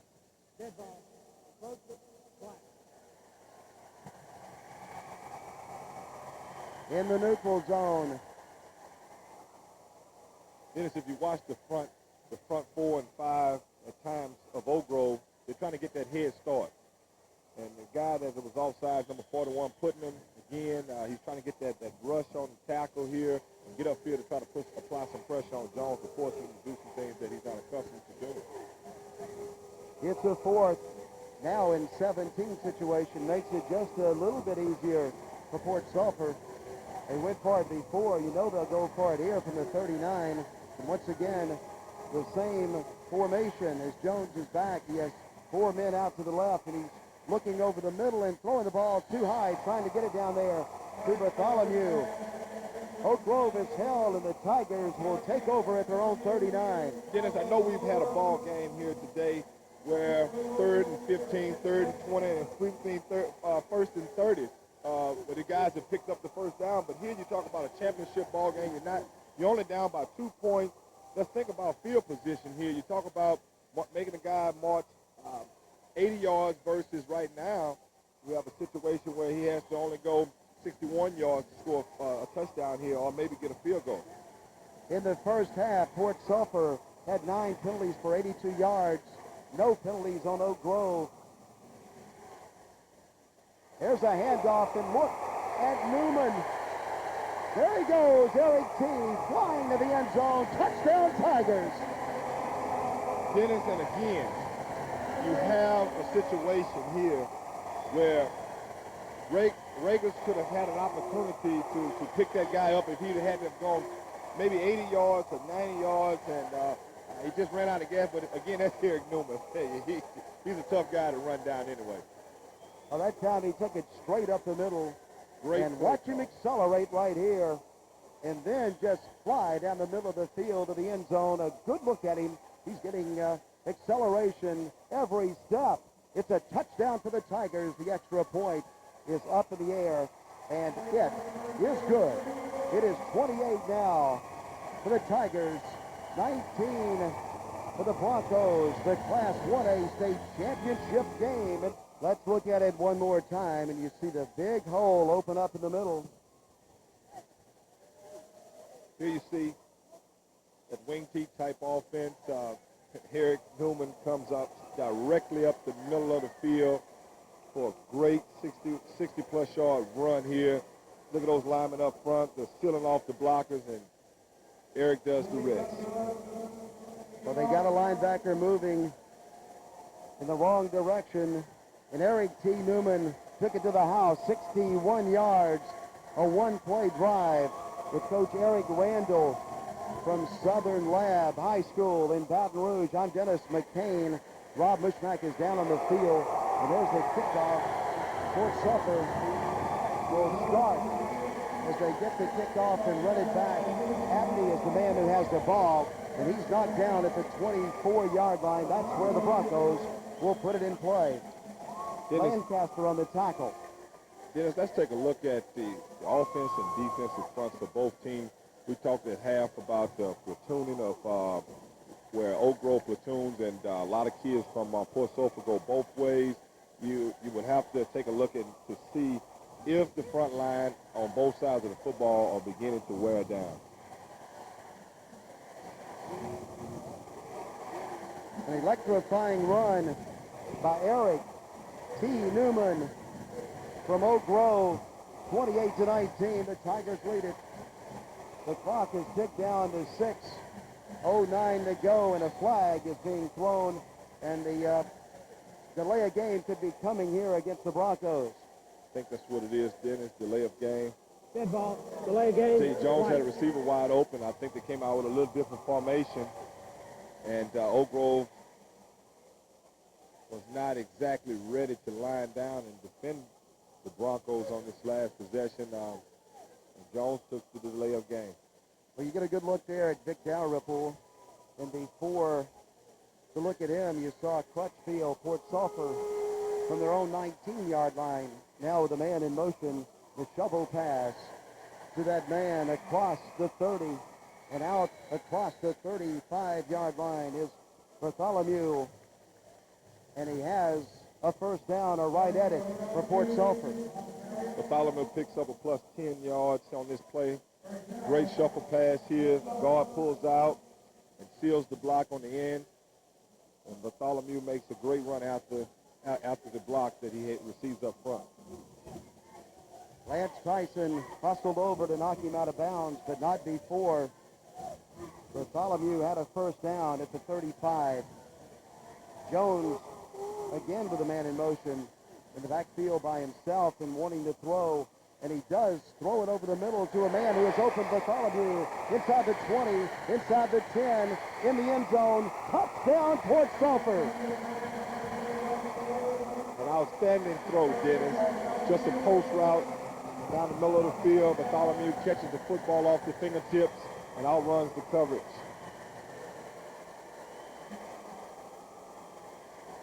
Well, the Broncos needed that one. They answered the touchdown by Newman. A spectacular play right over the middle, and look at the fine throw by Terrence Jones. Terrence Jones throws a bullet in, and Bartholomew catches it, and look at him run. He's looking behind him and makes a great cut here at the end to walk into the end zone. This is big, Dennis. They needed this type of burst to come back. They're going for two. They're trailing 28-25, and the pass is too high and no good. 28-25, 5:53 to go in the third for the Louisiana Superdome. Here's a look again at the touchdown pass.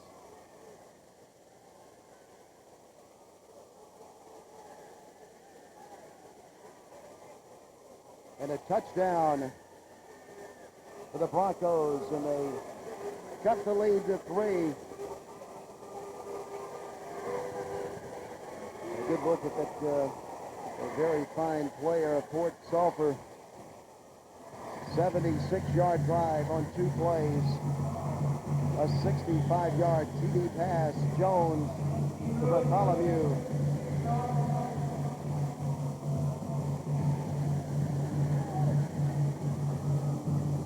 Dennis, it's very difficult to get a passing game down with the timing, and you can tell that Coach Field does an excellent job in maybe all season in preparing these kids with the timing. Here's Kraft with the football. The flag is thrown. Kraft is down at the 28.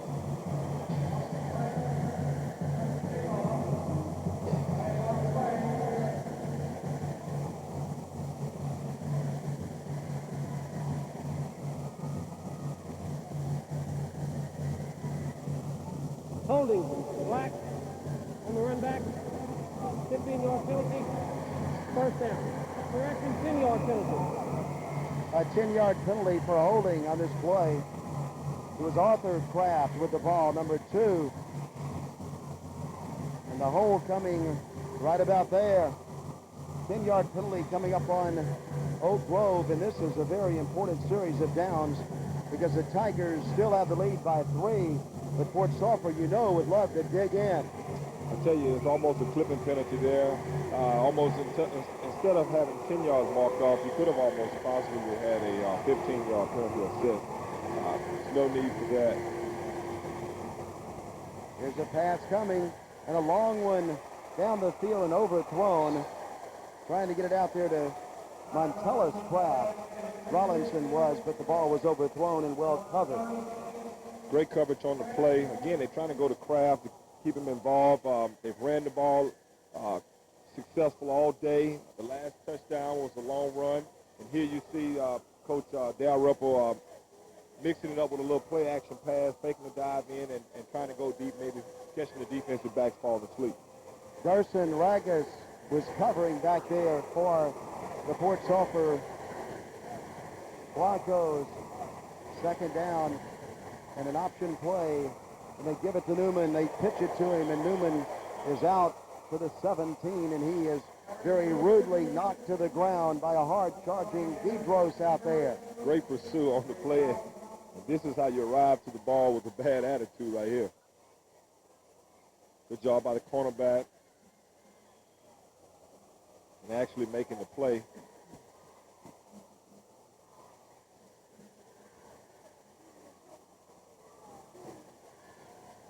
From the 17-yard line. Third down and 7 to go for Oak Grove. They're all in black tonight.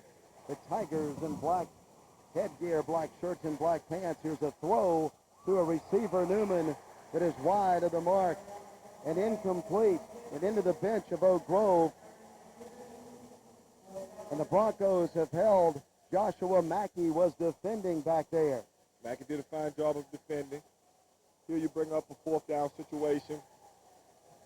You have to make sure that you get the punt down, the snap down, and get a good punt off to try to force the Broncos into at least a 50-plus yard drive if they're going to score. Well, there's the punt out of bounds. Let's see where they mark it. The official still running down the field to the 36-yard line, and finally he stops, and that's where Port Sulphur will have it, and they'll have it in great position. Great field position. Oak Grove did a lot of things different on that last drive. They went away from what they've been successful with here early in the ball game. They came out and threw the ball, and now they're with the backs up against the wall. The Broncos have great field position here, the 36-yard line. Well, Coach Dalrymple looking on with his arms folded and hoping his Tigers can stop the Broncos right here from the 36-yard line. Jones has the ball. Here's a big charge. The screen pass being set up out to the right side, and a big run going out that way as Mackey has the football, and he has it inside the 15-yard line all the way down to the 14. Kitchens finally got him, but that play was well executed and very nicely set up by the Broncos. Great screen play, a good time to call it. They have a big rush on this first down play. And here Mackey receives the ball. Look at the lineman upfield. Then look at him get upfield, shake the tackler here. And the linemen are what makes the play go on any screen play. And here you see why. First down from the 14, first and 10 for Port Sulphur. Incomplete. The ball is knocked down. Good job by Kitchens knocking that ball down. The line of scrimmage, the receiver was open. This is big for Kitchens. He's played a heck of a ball game here throughout from the second quarter on, and he secures a situation here where they have to line down again versus going into the end zone.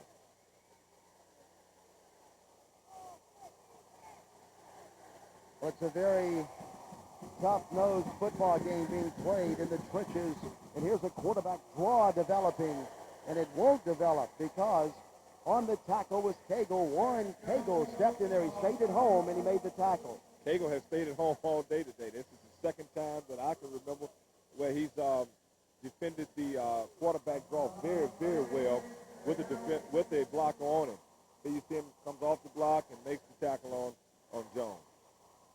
The Tigers shut it down on the right side. Third down now and 12 for the Broncos. They trail 28-25 in a big play in the third quarter with 3:29 to go. Here's a pass to a man that is open out there, and it's incomplete, maybe deflected a little bit in the end. I think it was deflected. If not deflected, Dennis, I tell you what, his presence made the difference of this kid catching the football, going into the end zone, or what just took place. Bennett was the man that was back there, Jeff Bennett, number 23. Let's see if he got a piece of it. Yep, yeah, he did. Just a fingertip on the ball. And that's all you need in this game, Dennis, is a fingertip on the ball. That's a great play. Great play by Dennis. All right, the Broncos will try a field goal. Deebros is in. A 33-yard attempt to tie the game. There's the kick. It's low. It's sailing. And it is, well, the officials are looking at each other, and they say good. Let's take a look at this one. The Port Sulphur kick was good, but the Oak Grove crowd doesn't agree. They think it went under the bar. And both officials, you're right, they were looking at each other, and they're the only two that can actually... But let's wait a minute. Now they're huddling again at the 10, and let's see what they call.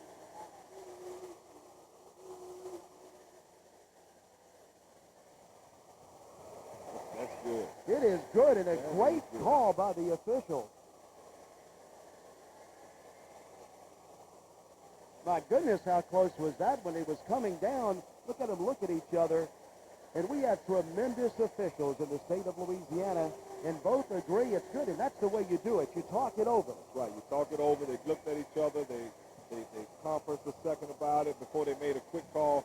And I tell you what, Dennis, I saw the Port Sulphur place kicker warming up earlier before the ball game, and this is the type of kick they were working on, and he missed quite a few.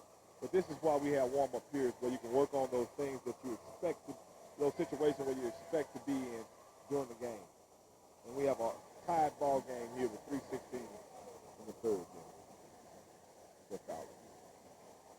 You see Gaudreau's waiting to see what the officials call, and he says, yes, it's good. And it's 28-28. We are exactly even. That's the way we started.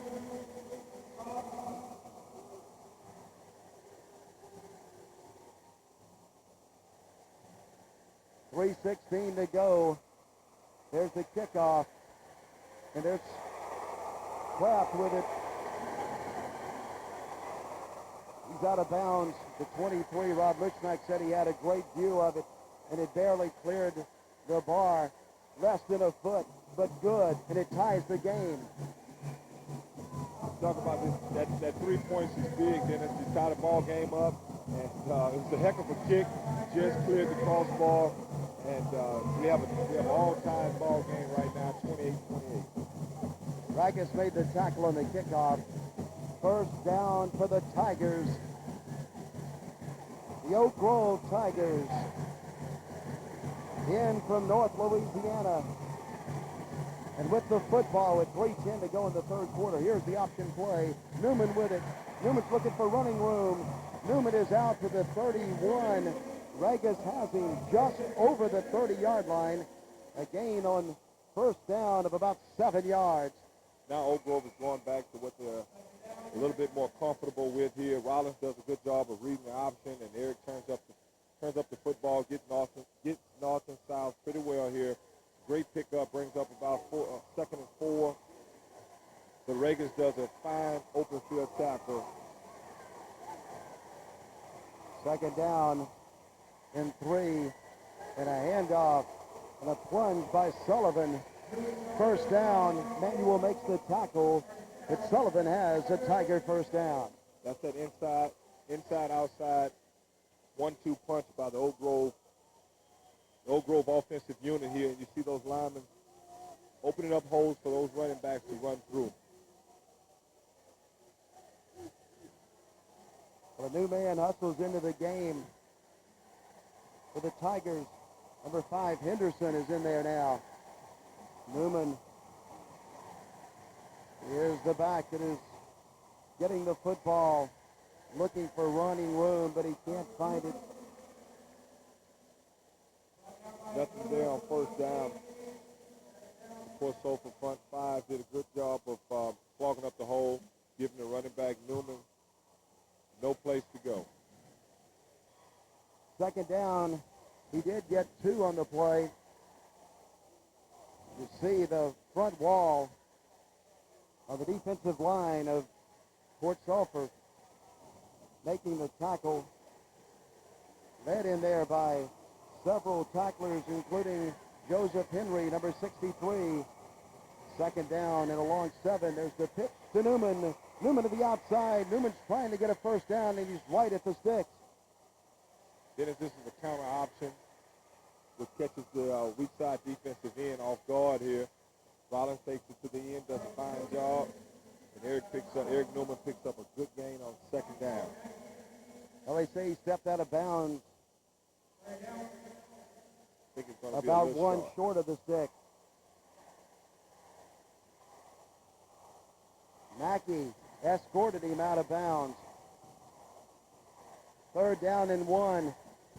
1:16 to go in the third quarter. This is the 1A state championship in the great state of Louisiana, where we all love our football, and we especially love high school football. Rollinson keeps it, and he's close to a first down. The official stops the clock to look at it. It's going to be close here. It's going to be close. It may bring out the chain. So the official signals first down. 1st and 10, a good-looking drive thus far by Oak Grove. The clock starts back, and it's ticked down to just 1 minute to go in the third quarter. Yeah, so you think we'll see what took place last week in the semifinals by Oak Grove, working that clock, working the clock. Here's Rollinson to throw. Over the middle, he throws it. He has it up in the air, and the ball is tipped and incomplete. It falls to the ground. They were trying to get it to Montellis Kraft. Rollinson was, but it was just overthrown. Kraft has really impressed me here today with his running routes and also his concentration. He stays with the football and almost comes up with a big grab. There's a man down on the field for the Broncos.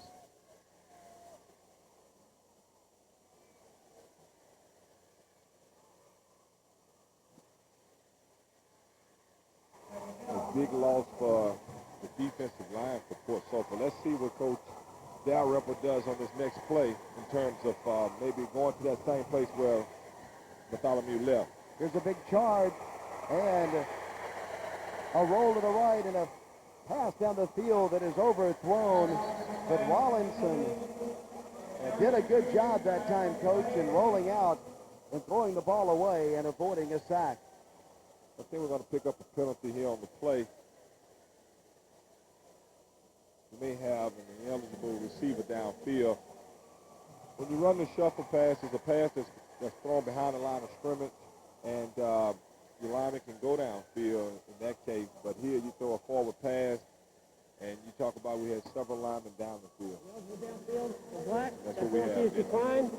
Third down. Rod Mushmack is over on the bench trying to get a report on Bartholomew. Manuel and Bartholomew down on the bench. We'll get a report in a moment. Third down. There's a pass that is deflected up in the air and intercepted. And a big run coming down the sideline. And maybe a touchdown. If he can beat one man, he cannot, but he has the ball. Mackey inside the 10 at the 8-yard line. And the Broncos have it. 1st and goal. There's another tip ball and another tip caught football here. Mackey did a good job of hanging with that ball, and I thought that he would get into the end zone there, didn't he? But Rollins did a good job of running him down, saving the would-be touchdown. Eric Mackey intercepted the ball and got it inside the 10. And he got it to the 9. Well, the interception apparently has pumped up the bench because Bob Mushmack says Manuel and Bartholomew both have ankle injuries, but they're taped, and they want to come back in the game. And Mackey right there, number 45, gets it down to the 9. Manuel's back in the game, number 80, and the official blows this one dead. Little movement, apparently, on the line of scrimmage. And let's see who the official's going to call this on. Either it's going to be encroachment or false start. We're conferencing right now about the call.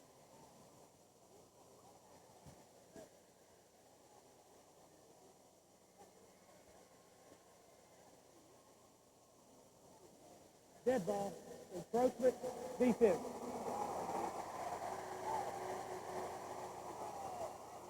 Offside on the play, inside the 5. The ball will be placed just inside the 5. And let's look and see what happened here. In the neutral zone. And so the ball's placed inside the 5. First down now, and goal to go for the Broncos. As they are striking, attacking, and the Tigers are defending. The quarterback keeps the ball inside the 5, and he really takes a pop at the 4. Down he goes. Great play by Pep Miller. Here they try to run the quarterback draw again, spread out the defense, and allow Jones to take it up the middle on the quarterback draw, but putting them in on a big hit by Pep Miller. Textbook tackling right there. The third quarter is over. We are tied 28-28. The Port Sulphur Broncos and the Oak Grove Tigers are playing for the 1A state championship. Tonight, fans, the Oak, second down and 4 to go. The Broncos trying to get into the end zone and trying to get the lead. They haven't had a lead in a while. And here's a pass that is high and no good.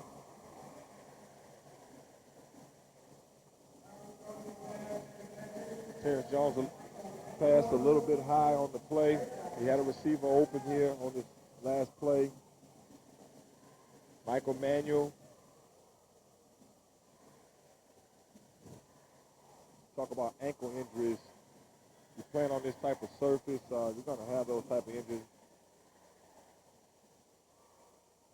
Well, Michael Manuel still hurting and going out of the ball game. The Broncos play it from the 4. We're all tied. Jones is the quarterback. He puts the man in motion, and now he wants to throw it, and he fires it out there. Wide open, touchdown Broncos. Bartholomew catches the ball out there, and Port Sulphur has the lead in the contest, 34-28. Great pass route here. You look at the defensive end, it's the only person that can guard this receiver, and he lobs the ball and makes a soft grab here and trots into the end zone to put him up by 6 here. It's a great call by Coach Crutchfield. The extra point to come, an important extra point.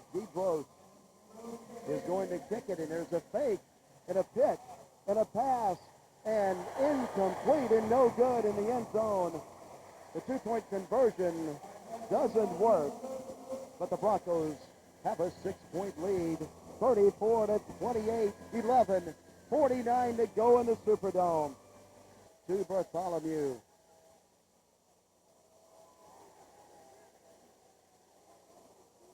Quarterback Jones has really impressed me today. He's made a lot of good decisions with the football, and that's what you want in a quarterback, a guy that can make decisions, a guy that can run when the pocket breaks down. Offensive linemen love those type of quarterbacks, so they can get them out of trouble. Just an outstanding event here in the Louisiana Superdome. 2 days of football, 2 games on Friday and 3 on Saturday. This is the 1A state championship game. Gross is going to kick it off. And here we go. The ball's going back to Eric T. Newman. Newman behind the wedge, trying to get to the outside to the 20, across the 30, up past the 40 to the 44, and out of bounds. A good field position for the Tigers. It's definitely good field position for the Tigers of Oak Grove to start off the offensive series here. Eric Newman has done a fine job this evening as well. He showed his athletic ability here on this kickoff return. James Manuel made the tackle for the Broncos. The Port Sulphur touchdown drive, a 9-yard drive in 3 plays, set up by a big 39-yard pass interception by Mackey. 1 yard on first down. Gross makes the hit for Port Sulphur. Gross has not only been wide receiver, he's been a great cornerback here today. He's fought off a very good wide receiver out there on the perimeter blocking in Craft, and comes up with another fine tackle on the option play.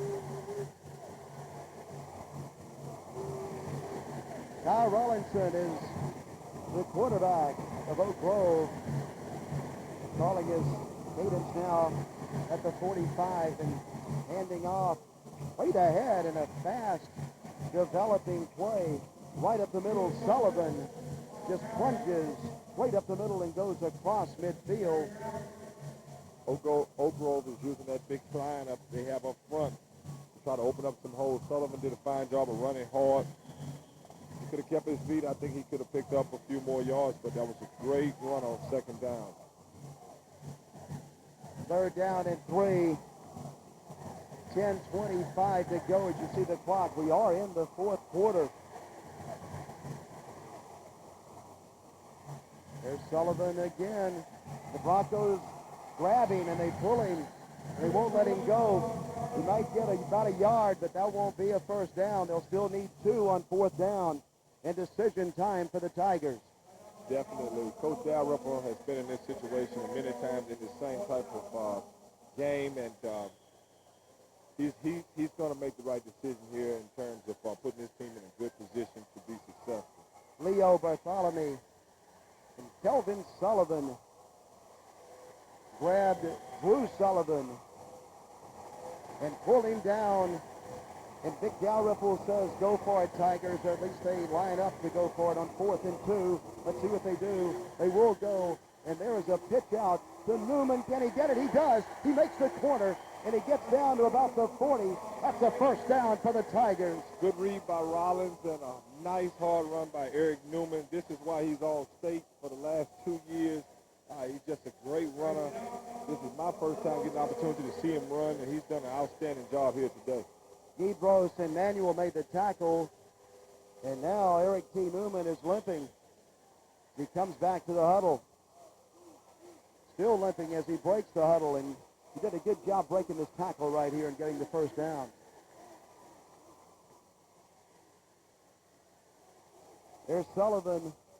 Once again, he dives it just short of the 35-yard line, but a gain of almost 5 on first down. Another big first down run by Sullivan. Sullivan has going to work hard here lately here. They're picking up the inside runs, and they're also picking up the outside runs. When you can do that with the option, that makes it hard to defend. Second down, 5 yards to go for the Tigers from Oak Grove. Rollinson is throwing and completing down at the 21-yard line.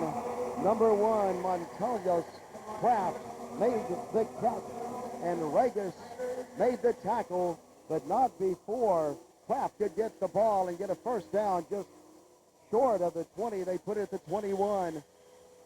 Great defensive play by Regis, but Kraft, again, that play has been there for him. He has one-on-one. He has a one-on-one type situation, and I told you that Dennis, they would come back to it, and Rollins stood in there, planted his feet, and made a solid throw.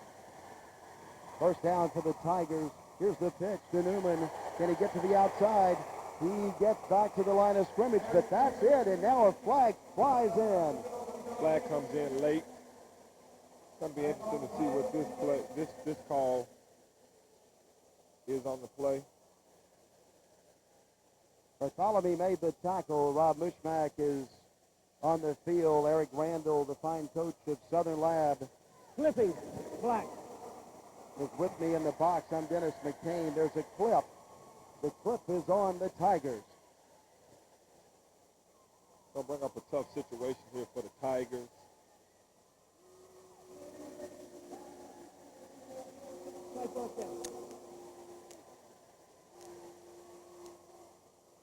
That's a big one.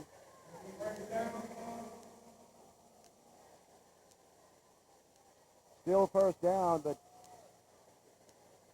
a long way to go. We will take a look at the last play. I have to wonder if the injury is going to play a role for Eric Newman and the Oak Grove Tigers. First down and 25, and here's a keeper by Rollinson. He's inside the 10. He's down at the 5. And a first down for the Tigers from Oak Grove. Very big play by Rollins. Rollins has stepped up the game. He's made good decisions all day with that option. And here again, he makes another good decision to keep the football, and good things happen for him on this one. He picks up, not only does he pick up the first down, but he's inside the 5, right at the 5-yard line. He broke a tackle. Somebody had him by the shirt. Finally, Regis makes the tackle, but Ty Rollinson took the ball all the way to the 5. First and goal for the Tigers from the 5-yard line. Here they come. 7:53 to go in the game. They are trailing by 6 points. A man in motion. Sullivan with the ball fighting at the 4-yard line. That's all he got was a yard. Then I think they're going to go right at the Port Sulphur's defensive line. You have Leo Bartholomew back in the game for the Port Sulphur Broncos. Comes in and make another play. He was one of those guys that went out earlier with the ankle injury. Now from the 4, 2nd and 4.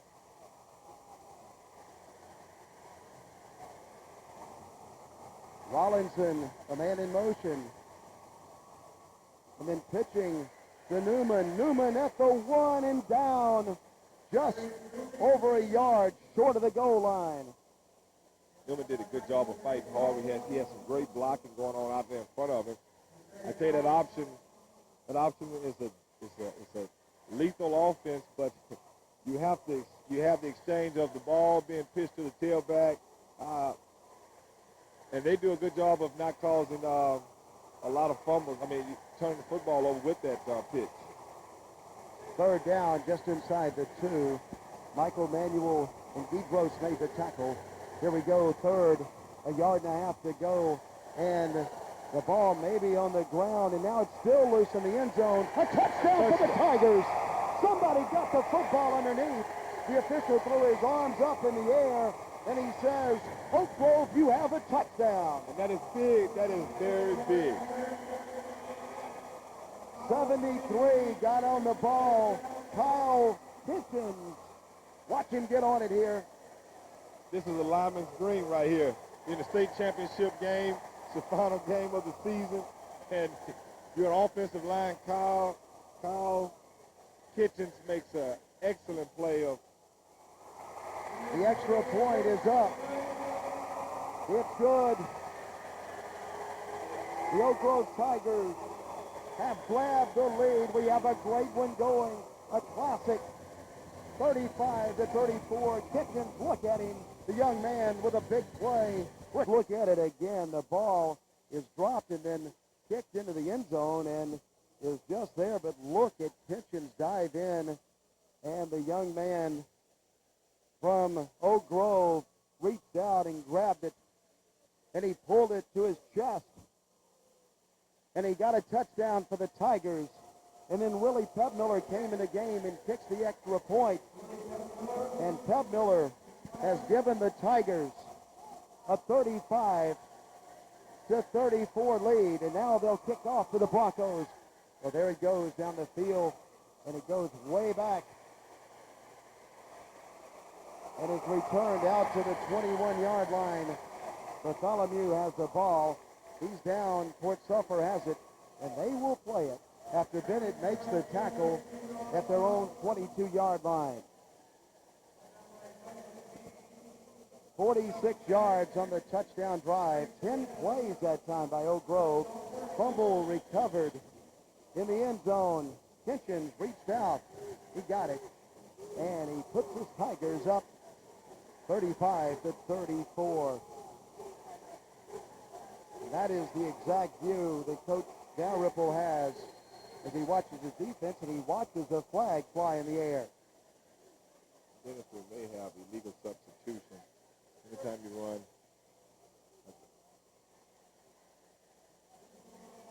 Anytime you have a 5-yard penalty situation where you lined up in your formation and a guy runs on the field and runs off. Let's go down to Rob Bushmack. Dennis, funny story, just talked to the big lineman. Kitchen's been playing football all his life. They come out of the locker room. He says, I've only got one half of football to go, guys. I'm going to score a touchdown. Well, guess what? He just scored the biggest one of his life. It's the only touchdown he's ever scored as a football player. Here's a big rush and a pass out to the left. What a big one it was by Kitchens. Low Grove down in the end zone, but obviously an incomplete out to the left side. Pat Miller did a fine job of getting in the way, making a great play, making it difficult for the quarterback, Jones, to complete the pass.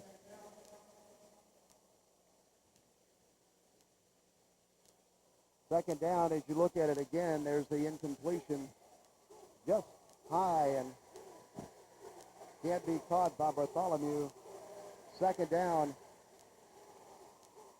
15 to go now as Jones wants to throw, and he throws to an open receiver, and it is caught out there. And a nice play coming and receiving the football is Regis, who is in there, and he caught it and took it across the 45 to the 47. Making the tackle was Kitchens, Jeremy Kitchens on the play.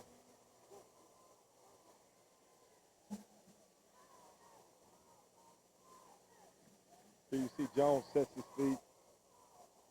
They're running a lot of crossing patterns, forcing Oak Grove to run with their speed, which I believe is a mismatch. But here you see Kenton fights all the way across the field to stop a possible touchdown here. Had a nice first down. He had Regis open, and he hit him.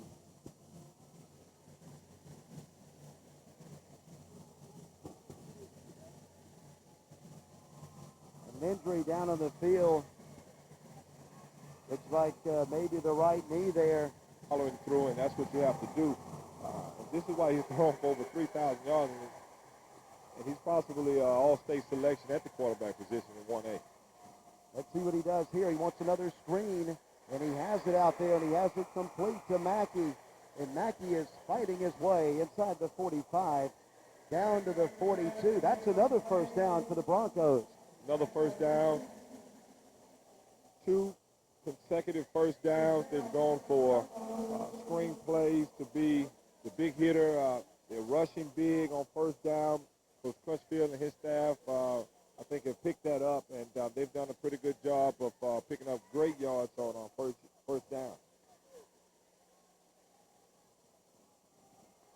Well, he was surrounded and brought down at the 42, but not before he got a first down. Mackey did. Pep Miller made the tackle eventually for the Tigers. First and 10 for the young men from Plaquemine Parish. Here's a rush and a pass that is caught again by Mackey. And Mackey is running inside the 35. He's down to about the 33-yard line, just a yard short of a first down. Here you see another screen play by Port Sulphur. Got the lineman out front. They're blocking for him. I think the Carpenter tripped him up. I think his own man may have tripped him up here, didn't he? Sometime that invisible man gets you. Eric Randall, the coach of the Southern Lab Kittens in Baton Rouge, is joining me. Dennis McCain. Rob Mushmack is down on the field, and here we go. 2nd and 1. A lot of action. And a quarterback keeper that time for a first down. Terrence Jones, coach, I think, has the first down. I think you're right. He's going to pick up the first down. But again, Cagle is at home here on the quarterback draw. Normally when coaches call the quarterback draw, they're expecting some type of drop-off in coverage in terms of the numbers that you defend the pass with, and weaken the front. But Cagle has stayed at home and has definitely stopped Jones from running that quarterback draw here today. An outstanding football game. We have a good one going. We have 3:42 to go. The Broncos trailing by just a point. But they put together a good drive, and now they want a timeout. And so we'll take that break with them, and we will come back for the final 3:33 from the Louisiana Superdome. The number 12, Gerson Regis, the running back from Port Sulphur, is back in the ball game.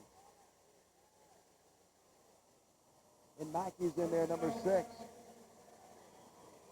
Port Sulphur has a lot of weapons here on offense. Bartholomew, number 3, back, and Jones, number 2, the quarterback, waiting for the snap. He has it. Here's a charge. They want to set up another screen. Here is a big charge by the Tigers in a pass that is caught inside the 35 at the 34-yard line, but a loss on the play of 2 or 3 yards. Lance Tyson made the tackle for the Tigers. Lance Johnson did a very fine job of getting up underneath the lineman, which they had set up perfectly to cause a loss for the Broncos. Second down and 13. The clock now is rolling. It's ticking. It's ticked away to 2:52 to go in the game. Jones with two wideouts to the left and one out to the right. He's looking over the middle. He's throwing it up in the air, and there is a flag being thrown, and interference is going to be called against the Tigers.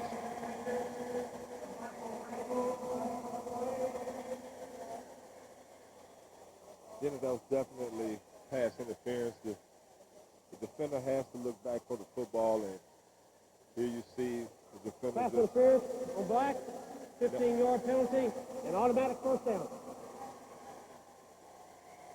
15 yards and a first down, obviously interference on Oak Grove.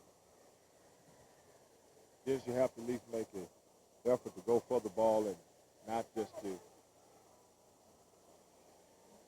try to defend the receiver from catching the football.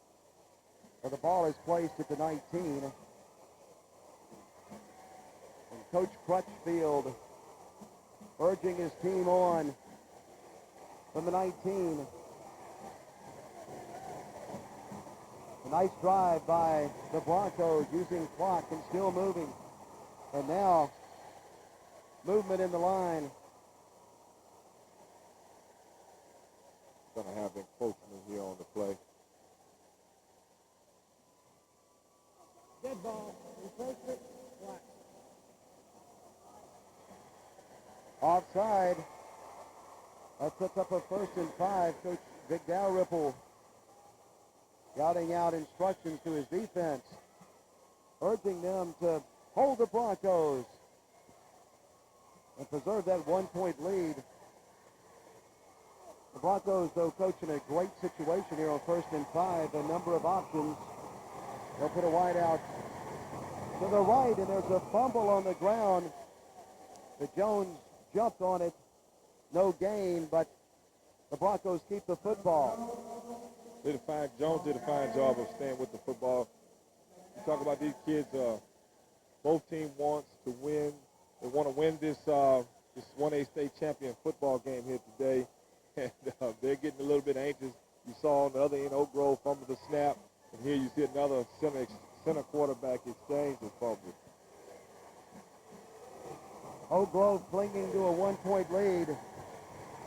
But the Broncos of Port Sulphur charging, and now they charge too fast and with haste and offside, and they'll get a 5-yard penalty. There you see it. Two teams want to take that Class 1A trophy home, and you cannot put that on anything else but these kids are wanting. They want to get off the football. They're ready to fire off the football, but they just have to hold their horses until the center can snap the football and the quarterback calls for it. And they want to get at each other in that line. They're fired up, and they know that the season only has 1:36 to go. Second down and 10 for the Broncos. Here's a pass coming by Jones up in the air and knocked down incomplete. He was trying to get it to Guidros down there. Tyson was one of the Tigers defending back at about the 5-yard line. Yes, you had double coverage. You had a formation with one receiver, and he was covered on the inside. He was also covered underneath. I think that Oak Grove now knows that Guidros is the man that they're going to go to in this tough situation down here. Look to see Guidros or Mackey in this tough situation. Well, Port Sulphur is going to call a timeout and talk about it. They have a 3rd down and 10 at the 19. Minute 23. It's the Nokia Sugar Bowl Prep Classic for 2001. What an outstanding football game we have going from the 19-yard line. 3rd down, let's set the situation. 3rd and 10 for Port Sulphur. The Broncos. Terrence Jones, you're looking at him. He's back in the shotgun. by himself naked back there. And now he's going to run and keep it and then flip it to the end zone. The ball's tipped, and it is intercepted by the Tigers at the 1. Pep Miller got the football. There's another tip ball, Dennis. Again, today we've had a number of tip passes. We've had a number of tip passes that were also caught. And here's another fine play by Pep Miller for the Oak Grove Tigers. And Dennis, this could possibly seal the victory for the Oak Grove Tigers and bring up the 4th state championship for Coach Dalrymple. My goodness, the tip drill pays off for the Tigers. And watch it here. He had a man that was open momentarily, but the ball is tipped. Look at it in the air. Tipped again, twice. And then Pep Miller says, look what I found out of the air. He grabs it, and he's down just outside the 1-yard line. And there's a quarterback sneak by the Tigers. Did the ball fly out? Well, there's a pile-up. And the officials are still looking under the bottom there. And it's second down. The Tigers got it. Now, Port Sulphur, look at Pep Miller. Is he excited? Timeout for Port Sulphur. Very fine play by Pep Miller there. At the 2, that young man will remember that interception, needless to say, for the rest of his life. And this is going to go down in history. If we can get this quarterback center exchange, Dennis, did it? The Nokia Sugar Bowl Prep Classic for 2001. The quarterback sneak. The clock ticks down to 57 seconds, and you have to push forward because you can't back up and kneel that close to the goal line because a safety would put the advantage over on the other side to Port Sulphur. And out to the 2 with the ball. I'm pretty sure Coach Dalrymple has told his quarterback that let's go forward and not move backwards here. One more nil on the football. They may even one more nil on the ball here. It was going to seal the victory for the Tigers here. Both teams, Dennis, have played very, very outstanding today. The clock has ticked down to 23 seconds. If the Tigers can center it and stay in bounds, they'll win it. And now Coach Dalrymple is going onto the field. He's called a timeout, and he wants to talk. Vic Dalrymple, he went out on the field. Of course, you can do that in high school football. He goes right out, talks to his team, and now let's see if Rollinson can get on the ground with the ball. If he can get in bounds with it without being shoved and tackled in the end zone, then the Tigers will win it. Let's see what they do. You know what they're going to do. Can he hold on to the football? He goes straight down with it, and Port Sulphur tries to get it out, but they can't. The Tigers are jubilant. The Oak Grove Tigers are the 2001 Nokia Sugar Bowl Prep Classic champions in 1A, and they'll take the trophy home after Kyle Kitchens recovers a fumble in the end zone for the Tigers, and look at them celebrate on the field. The Tigers are very excited. Again, Kyle Kitchens did a fine job of being heads up, keeping his head into the football game, and coming up with a game-winning touchdown that could have been pivotal in the outcome of this ball game. Let's give it to both teams and congratulate both of them for a game well played that could have gone either way. Port Sulphur and Oak Grove, the Tigers come out on top. But, well, what a great season both of those teams had. And Port Sulphur fighting tonight, and certainly the game could have gone either way. The game definitely could have gone any way. But here we see that Oak Grove is going to take the trophy back up to North Louisiana.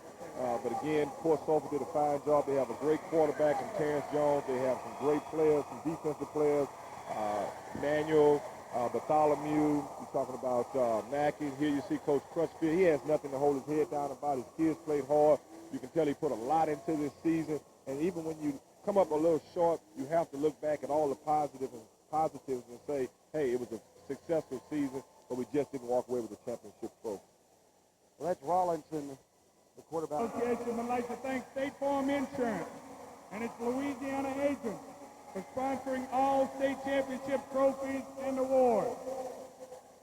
At midfield, representing State Farm agent Alan Jackson from New Orleans, State Farm agent Randy Bortley from New Orleans, State Farm agent Bob Bolton from Gramercy, and State Farm agent Steve Barrios from Tarrytown. Also representing the Southern Quality Ford dealers, Mr. Mike Petito of McGee Autoplex of Kentwood. The first award is the Class 1A State Farm State Runner-Up Trophy presented by Randy Bortley, goes to Port Sulphur High School. Head Coach Cyril Crutchfield, Principal Miss Vanessa Williams.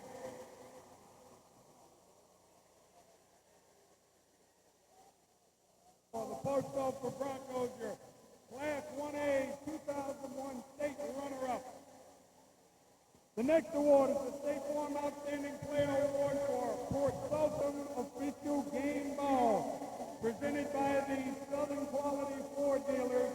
Representing them, Mr. Michael Petito of McGee Autoplex of Kentwood. The game ball goes to head coach Vic Dalrymple of Oak Grove High School.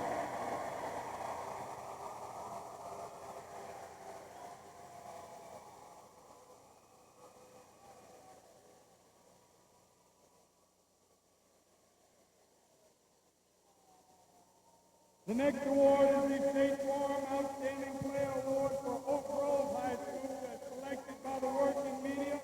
The award is presented by State Farm agent Steve Barrios of Tarrytown. It goes to number 12, Eric Newman.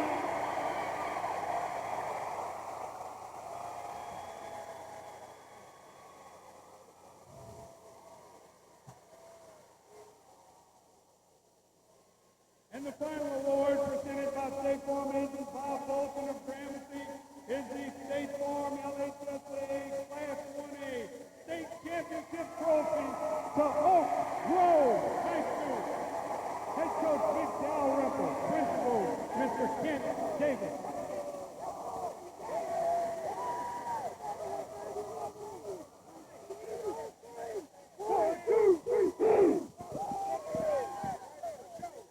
Once again, the Louisiana High School. 1A state championship game, and coaching came right down to the end. It definitely did. You talk about Kyle Kitchens. He made a great play there in the end, which sealed the victory for the Oak Grove Tigers. Well, Coach, we really enjoyed it. Coach Eric Randall from the Southern University Lab Kittens joined me, Dennis McCain, in the box. For Rob Moochmack down on the field, and for the entire crew of the Louisiana Superdome, for Joe Toops and Ralph Ladner in the press box. Once again, I'm Dennis McCain. Saying up to the game week before, what did y'all practice on defensively? What did Coach have y'all working on primarily in preparation for Port Sulphur? We worked on screens, but I don't think we worked on it because they racked us up for about 4 scores on it. But we just worked on pass coverage. That's all we could do, rushing the quarterback. Did y'all expect Port Sulphur to be as fast? Did they surprise you as far as their speed? Were y'all prepared for that? Did you think we could hang with them as far as our ability to defend the pass? Yeah, we knew they were going to be fast, so we were ready for that. We knew they were fast from the previous year, and it's just we had to give them a lot of cushion, and they still burned us a couple of times. Okay, leading up to that final series where Port Sulphur took the ball and we were ahead 35-34, Port Sulphur drove down the field. What were you thinking, and what did Coach tell you during that final timeout right before the end?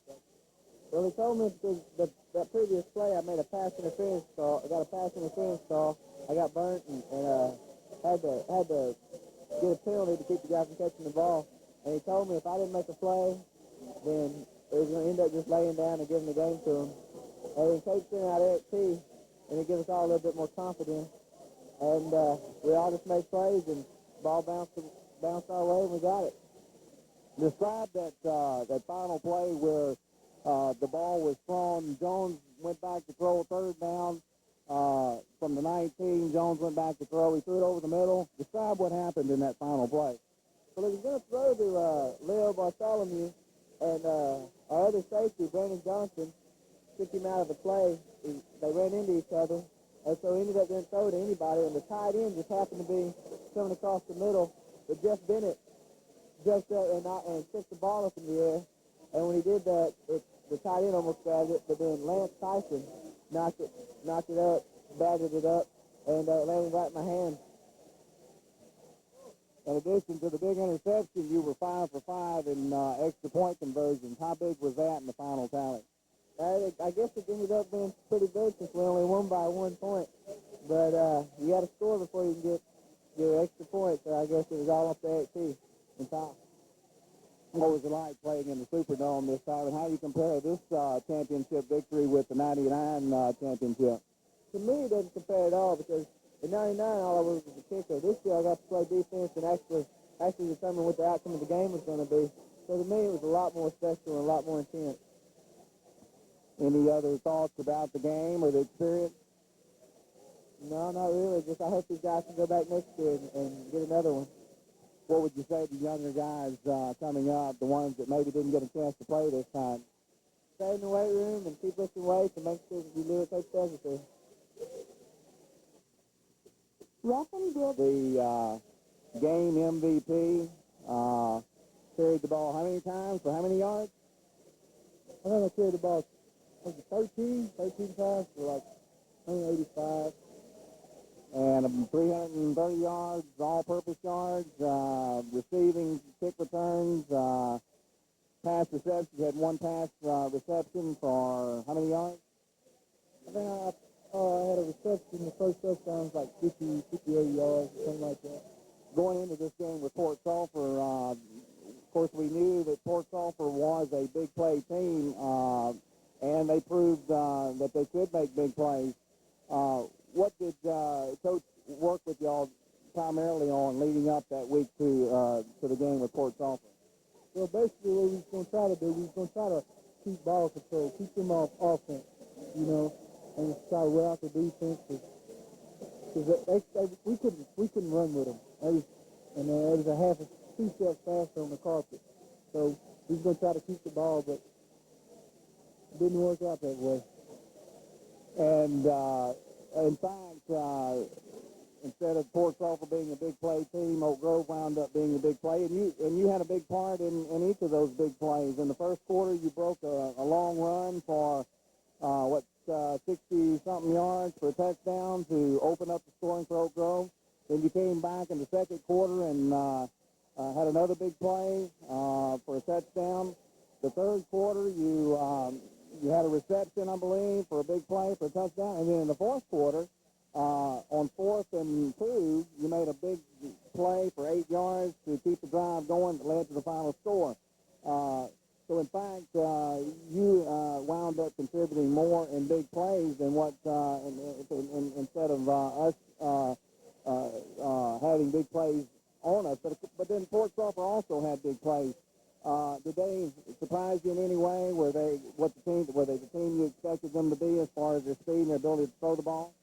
Yeah, we knew they was going to be good, but I didn't think they was that good, but they surprised me a lot. You know, they throw the ball well and had a real good quarterback. We kind of compared him to the quarterback from Kentwood, but he was a lot better than the quarterback from Kentwood. He ran a lot, he scrambled, he throwed.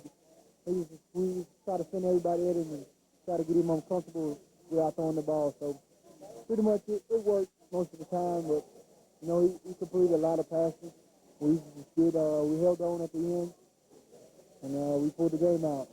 As far as an offensive strategy, this team managed to shut down the run up the middle. You managed to get outside a few times. We broke some big plays on the outside. How did this defense compare to, say, the Kentwood defense, and how did we manage that as far as from a coaching standpoint? Well, that defense, it wasn't as quite as, they linebackers wasn't as good as Kentwood, but the way we blocked very well, we blocked them very well. And, we ran a lot of options, you know, just going to do it in motion, try to overload one side and run the opposite side. And so we had to make less blocks. And, Coach had a good game plan and pulled it out. How does this team compare to other teams we faced this year? Is this one of the best teams that that Oak Grove has faced this year? Well, I think so. We didn't play that good, but it was a good game, and it boiled down to, well, let's say offense sold chickens, defense win games, so that's basically what it boiled down to. Was Oak Grove the better team in New Orleans, or just luckier? Well, you can't say which one's the better team because you never get a second chance. So I say we're the better team right now because we won a state championship. We beat them, and no ifs and buts about it.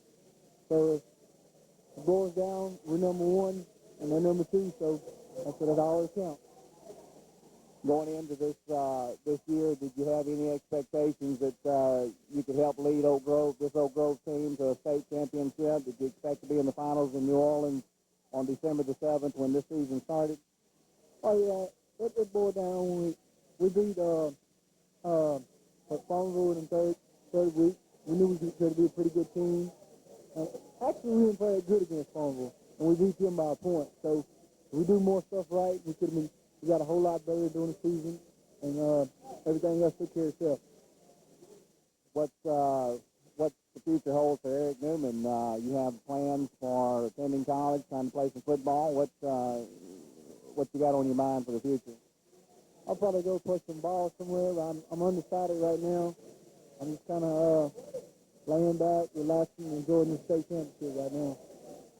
Any other thoughts or comments on the game or the experience? Yeah, I want to thank the offensive linemen for blocking so well, and defensive linemen rushing the quarterback out of the pocket, and I enjoyed the season. First of all, I've got Jeff Bennett here with me. Jeff, a senior cornerback for the Oak Grove defense. Jeff, you starting out early. You got hurt early. You broke your ankle in the first game of the season during contest between West Washita. Is that right? And you were out supposedly for the season. And did you have any expectations of being able to come back and finish out the season and being able to play? Well, when I first broke it, they told me that was it for football. It wasn't going to be no football. And he told me it'd be 8 weeks at least before I could start getting back out and being active again.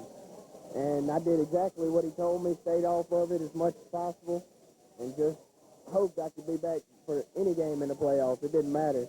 And come find out, he released me for the beginning of the playoffs, and I didn't get to start playing until about the third game. I got a little playing time, and then turned out I got to starting again in the quarterfinal, and it was great. You, in fact, you led the defense against Port Sulphur in tackles. You were credited for 8 tackles. Did you ever dream going into the year, especially after the injury, that you'd be able to make it back and play in the finals in the Superdome and actually win a state championship? Oh, I never dreamed that. Even at the beginning of the season, I didn't think we'd be in competition for the finals, but we bowled up and got after it. That week prior to the final matchup down in New Orleans, Coach had y'all working on some things defensively to prepare for a Port Sulphur team that had a reputation for being an offensive firepower. What did the coach have you do in preparation for that game? Well, he put in that different defense where we had a lot of defensive backs because they was a really fast team, and they could throw the ball really well, and he knew it was going to take a lot of people back there to stop them. And we just did what we had to do. Was the Port Sulphur receivers as fast as you anticipated? Were you able to successfully defend against these receivers? Well, they was a lot faster than what I thought they was going to be. I mean, they was really quick, and we just did our best to hang with them. You managed to contain them, especially inside the red zone, inside the 20-yard line. It seemed like our defense stepped up and was able to contain the receivers. They didn't have as much room to run around, it seems like. And our defense stepped up and made the big plays when it was necessary to shut down the drives. Going into that final series, you had a big role in that big play that resulted in interception. Can you tell me about what happened there? Well, Coach called timeout, and he said it was up to us. And we asked if we had 2 plays left in us. We say yes. And then it got really nervous right then because we knew it was up to us. And the quarterback rolled out and he threw it, and I jumped with everything I had, and I barely touched it. And then I turned around, I thought I tipped it right into the other guy's hands, and I thought I'd done messed up. And I turned around just in time to see Lance Tyson slap it again and slapped it right back to Willie. And then when Willie got it, and then Willie was down, and it was all right then. So the interception resulted in a 35-34 victory for Oak Grove. And what did Coach have to say after the game to the guys? Oh, he was pretty excited. I mean, he was pretty proud of us. What do you? How do you compare this this particular victory, say, to the '99 championship where Oak Grove won? Did you have any expectations of this happening this year? And is this a sweeter victory being a senior as compared to the '99 victory? And in fact, the fact that you're a starter this year as compared to '99. Well, in '99 I didn't start, and I mean it was still exciting just to go and just be a part of the team. But then this year, I mean, it was great. It was just a completely different experience being a starter and being a senior. I mean, it was great. What advice would you have for the younger guys coming up, the freshmen and sophomore on the teams who maybe didn't get a chance to play this time? What advice would you give them for down the road? Just to work hard. If you work hard enough, you can get what you want. Any other comments or thoughts on the game or the championship? Oh, good. Thanks for that. Ty led the offense to a 35-34 victory. Ty, leading up to the final week, spent a lot of time on working on offensive plays. What was Coach's strategy offensively in preparation for this Fort Sulphur team? Basically, just stick to the basics, you know, run options, run it well, and make the right reads and just execute. Did you find that we were able to run the option against this team that was known for its speed and size on that defensive line?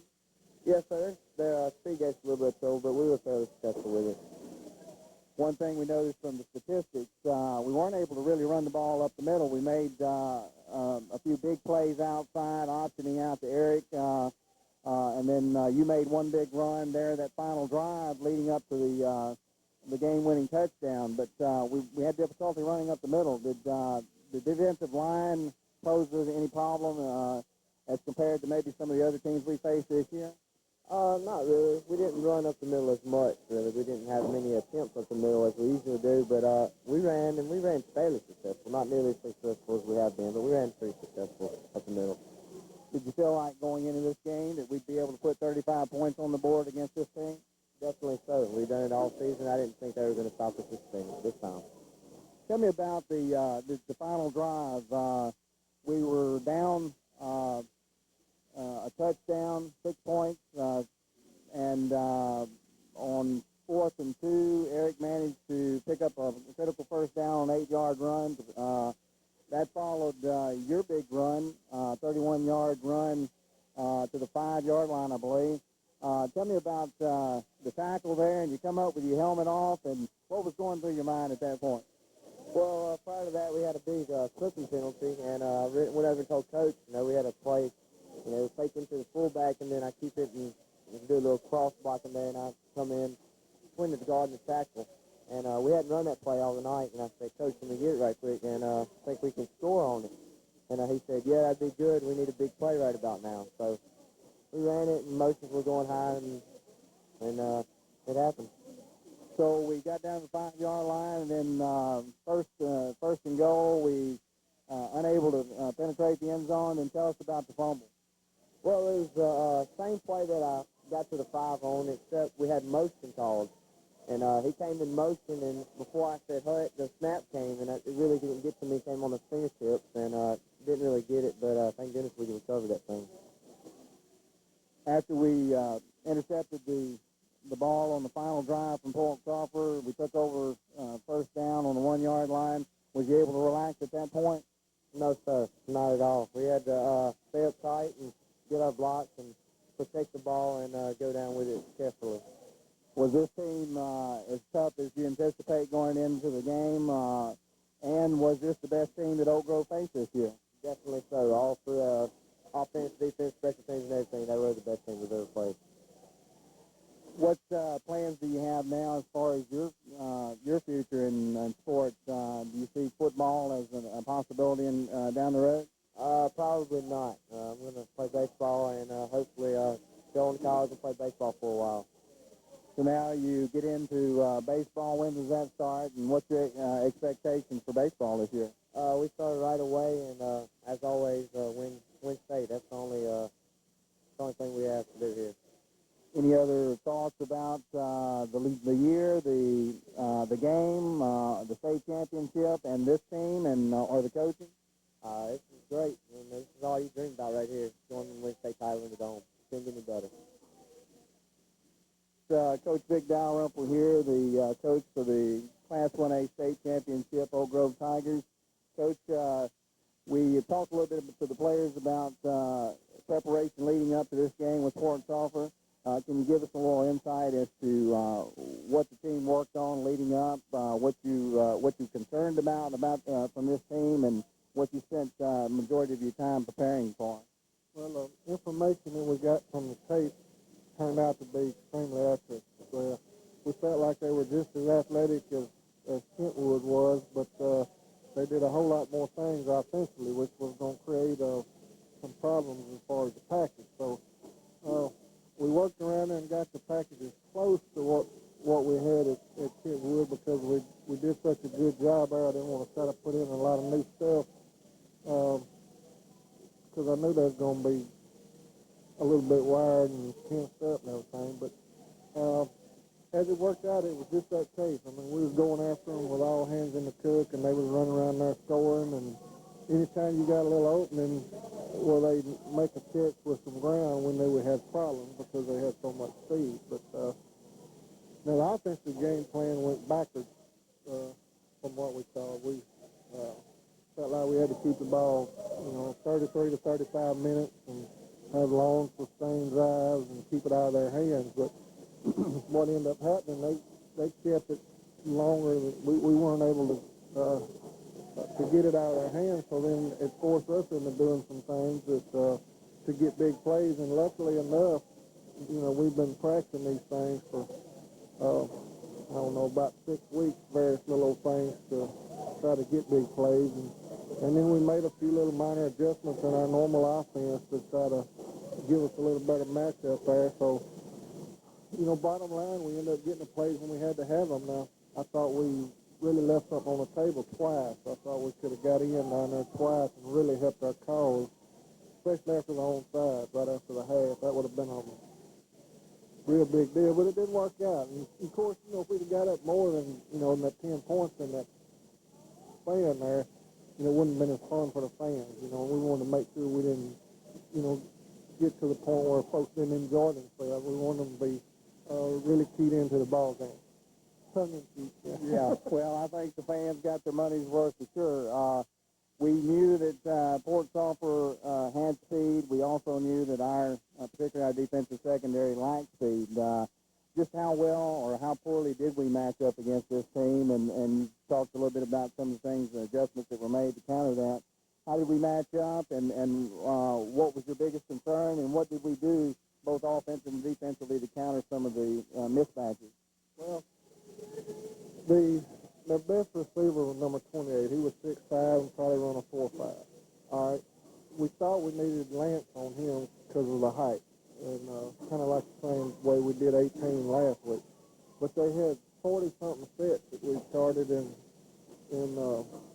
4 tapes, and we didn't know if we could keep up with all that, swapping, in the different sets where it might cause some confusion and leave somebody open. So we just left everybody intact, and Lance get first from the outside, Nick second, and then everybody else matched up down to however many was left, because they go from 1 wide to 5 wide, at any given time. But after, he got the jump ball down there on Nick, and Nick jumped and hung, and he just reached up. We thought we had way too much reach. So first time we got him back over, said, look, what we've been working on all week, scratch that. That ain't going to work. We got to run Lance with the tall boy, and then Nick, you get the other one wherever he goes. So after that, it did a lot better. But then they started hurting us. They really give us problems on screens and things with the backs out. And And we were after them. It weren't that we weren't reading those deals. I mean, I know it looked like maybe we caught us on our heels a little bit, but that wasn't the case. Right? I mean, we were seeing it and really busting it to do something about it and just couldn't close the gap. So as far as the effort we got there defensively, I actually, as far as the stress they was under, probably was prouder of the defense than I was the offense that Friday, because it was just like a hammer fixing to fall every snap. Of course, I know anybody that saw the game felt the same way, because I could hear deep breathing on my shoulders and everybody the whole game. I don't know anybody that was comfortable. It was a weight. And offensively, I had hoped that we could punch them around a little more up front and kind of get the same scenario that we got the week before, because we really ended up breaking Kentwood down in the second half, which meant all phases of the option were working, which meant we could eat a whole bunch of time up. But it didn't do like that. They were real good up front, and we felt like going in that we couldn't hardly block those ends. We thought their ends were real good, and that proved to be true also. And so, as a result, we just kept plugging there, and on that option to the left side, we got the seam and got the 62-yarder, and then we set up the 20-trap zone there late in the game. What they got to do when they kept moving the outside backers further wide and closer to the line for the pick, and so just kept waiting, and finally it got just right, and we were able to pop that thing. But the difference as far as if you were going to ask me going in when we're going to throw 20 times, I'd have told you it was crazy, because that, with those DBs they got back there, just some bad stuff don't happen. Well, as a result, we threw 20 times and bad stuff did happen, so it ended up being true on both ends. But we did get two real big catches.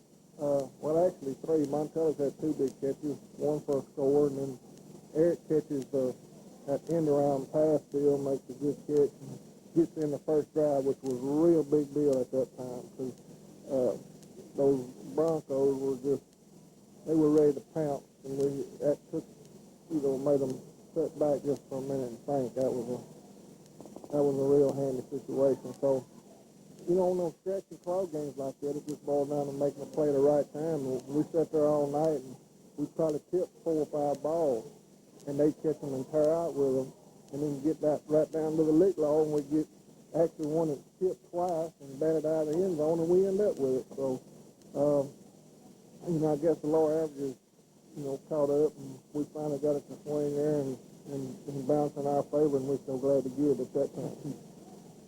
Halftime when Oak Grove had, I believe, 21-19 mentally. What could you do at that point, and what did you say to the guys coming back out the second half to get them fired up and ready to play the final 24 minutes?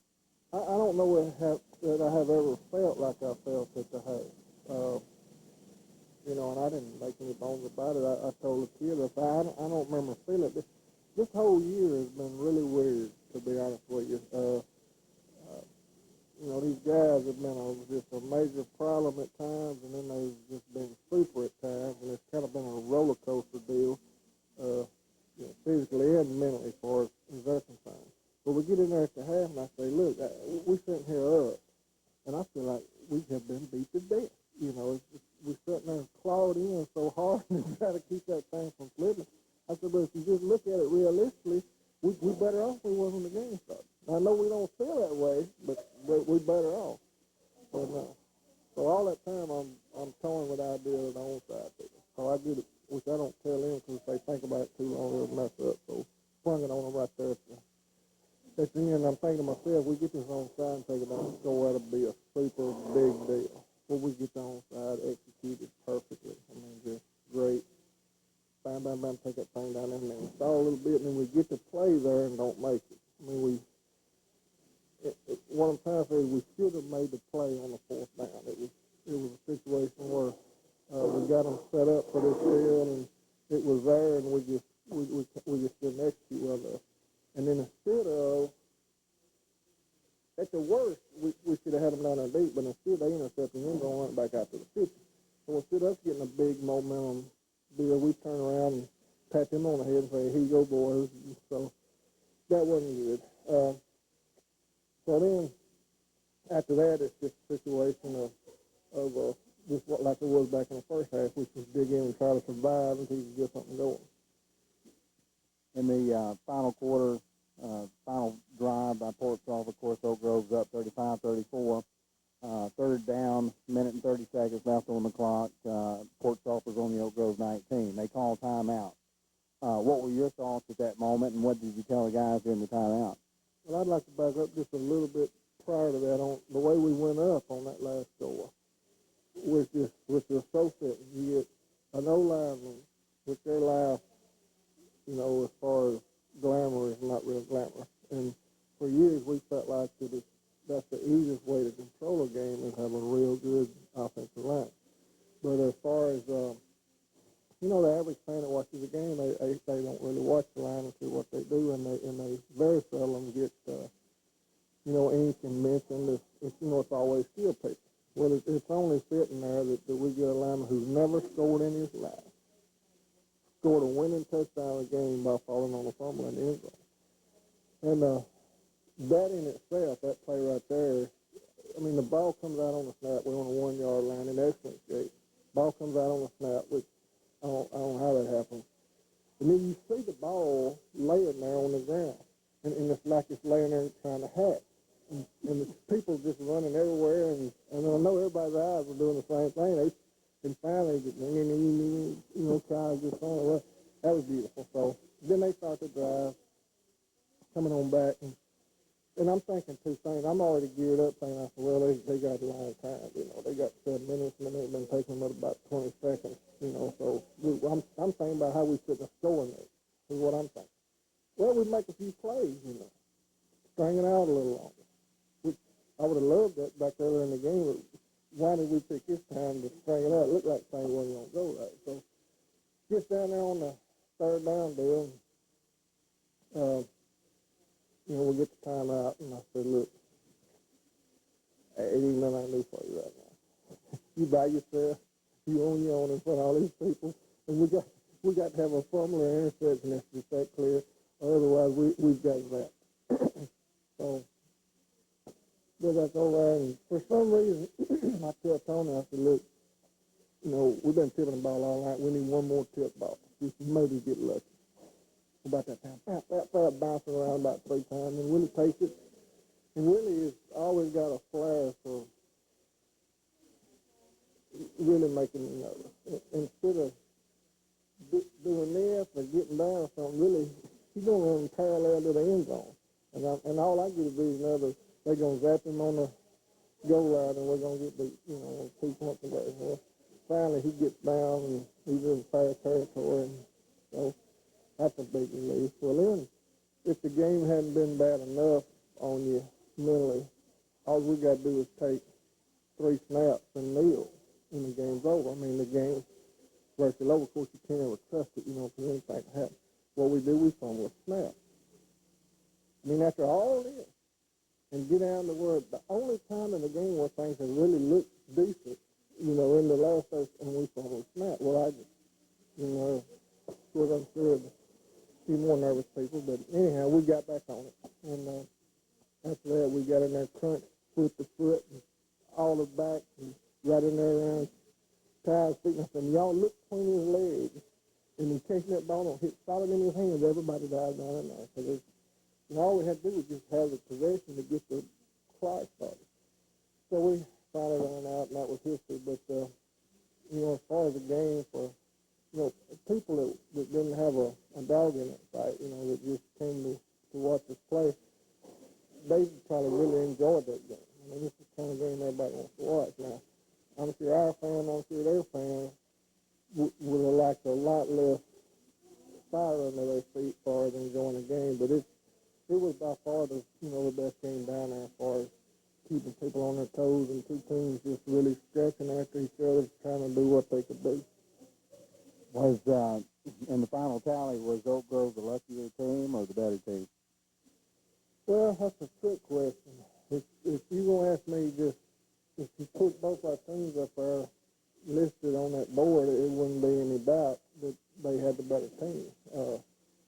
But that's why you play, So Saturday we had the better team. And the only criteria that you go by is it doesn't matter what happened is what that final score is.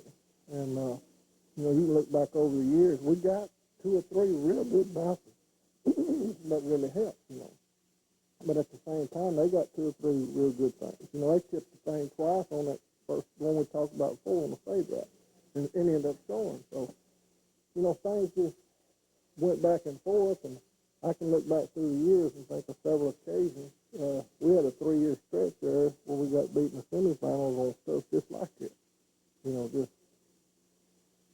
you know, things that just all the ball had to do was just not bounce the other way, just bounce neutral, and we'd have been okay. So, in the words of Coach Franklin, who I think the best coach that ever lived, he said, you need to go ahead and take them and enjoy them because there's plenty of them that goes the other way. and I'm going to have to go with him on that. As far as state championships, this is Oak Grove's 4th. How does it compare with the championship in 89, 91, and 99? How does it rank and compare with those state titles? They've all got their special place. It's really no way to compare them because each team is unique. Each one is a different group of boys that you're close with at that period of time. You know, the first time we went to the Dome was in '86, which we got beat to death, but that was a special team because they were the first ones that showed us that, yeah, this kind of work habit will get us down there because we weren't talented at all that year, you know, but we still got on there. So they firmed up something as far as the history of the program. Then the '89 team goes 1-3 first 4 games, and then racks off 11 in a row and wins the championship. You got to like that. I mean, that was real special. Not only the first one, but the way it took place. And then the '91 team, which was probably one of our 2 most talented teams. You know, I think the '91 team and probably the which is the '98 team. Yeah, were the 2 as far as just talent-wise. Now, '91 team, we just basically breezed through the whole season until we got to the Dome, and then we had like 3 guys get hurt in the first 5 plays, which tightened all the keys up because one of those guys was Steve Freeman, who's working about 5 touchdowns on a bad day. You know, if things are just going terrible, he's going to score 5. So, you know, we've been throwing 3 or 4 times, and we had a balanced team. We could do it all that year. We, you know, we thinking about, you know, going down and controlling the clock and being out of there at halftime like we have every other game that year. And then Steve goes out, and Robbie had just got back. He had a broke hip. He just got back from that, and he lasted about 4 plays. He went out. So then we got Todd, who is the backup fullback, starting at tailback in the state championship game. And for some reason, we worked him there that week. I don't know, just luck. You know, he hadn't worked at tailback at all the whole year. But we worked a few plays that week, and it really paid off. So we ended up throwing for about 175 that night. And made a close game out of it. We ended up winning by 10. But, you know, that was a big deal. And then, of course, the 99 season, the year after the real big disappointment in '88. You know, '88 was maybe our most talented team ever. And we get beat in the semifinals out here at our own field, which was, you know, pretty devastating for the community and the kids. And that next year, in '99, it was just kind of a mission type thing. And I mean, it was great. They were about their business from the beginning to the end, even in the spring and their work habits and all. It wasn't. That was an easy year as far as mental stress and wondering what they think. And then this bunch is just this dead opposite. You never knew what they were thinking. And we probably were rougher mentally and physically on this group than any other for that reason, to try to herd in some consistency, both in our work and in our concentration, because we were lacking in both areas, in my opinion, there early. But something happened there about the Mangum game. You know, 2 or 3 games prior to that, we played with so sore we couldn't function because some of the other coaches were roughing them up at practice a little bit against my wishes. But that Mangum game was we didn't go live that week. We got back to our normal routine, let them heal up a little bit, and I think the rewards of all that work we've been doing kind of culminated and come together, and the fire kind of lifted, and from then on we played real well. We had a little problem there about the first quarter and a half against Country Day, was it second round, and we ended up getting that fixed. But other than that, from the Mangum game on, I thought we just kept climbing, and what was so important is our concentration got right. We'd hit you all along. It's never questioned our hitting or our courage or anything, but it seemed like about 3 or 4 plays all we could manage without having to take a rest.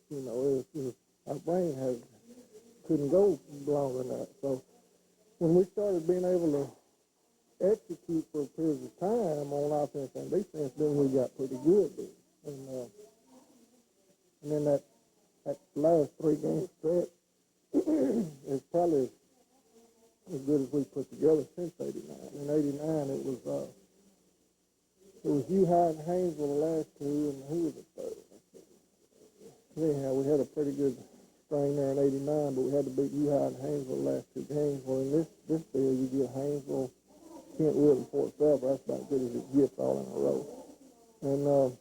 And we've made reference over the years about the Haynesville game in '81 as far as the team being,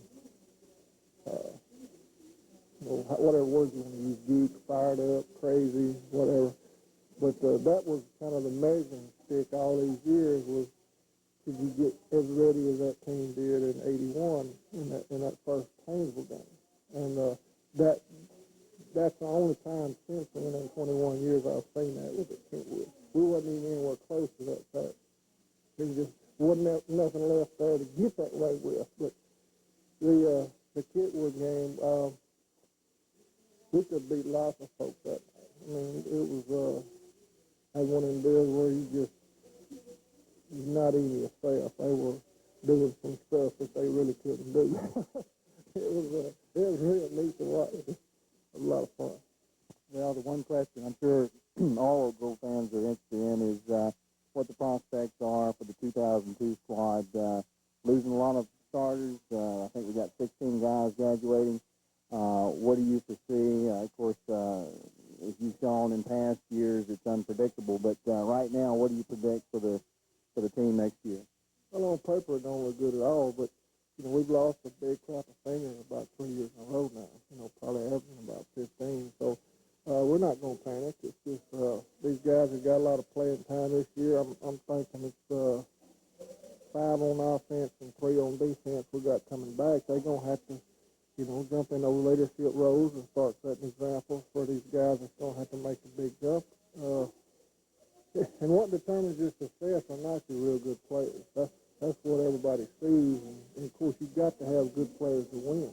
But what gets you beat the quickest are the guys that's got to make that jump from not being able to play to being able to play and not hurt you.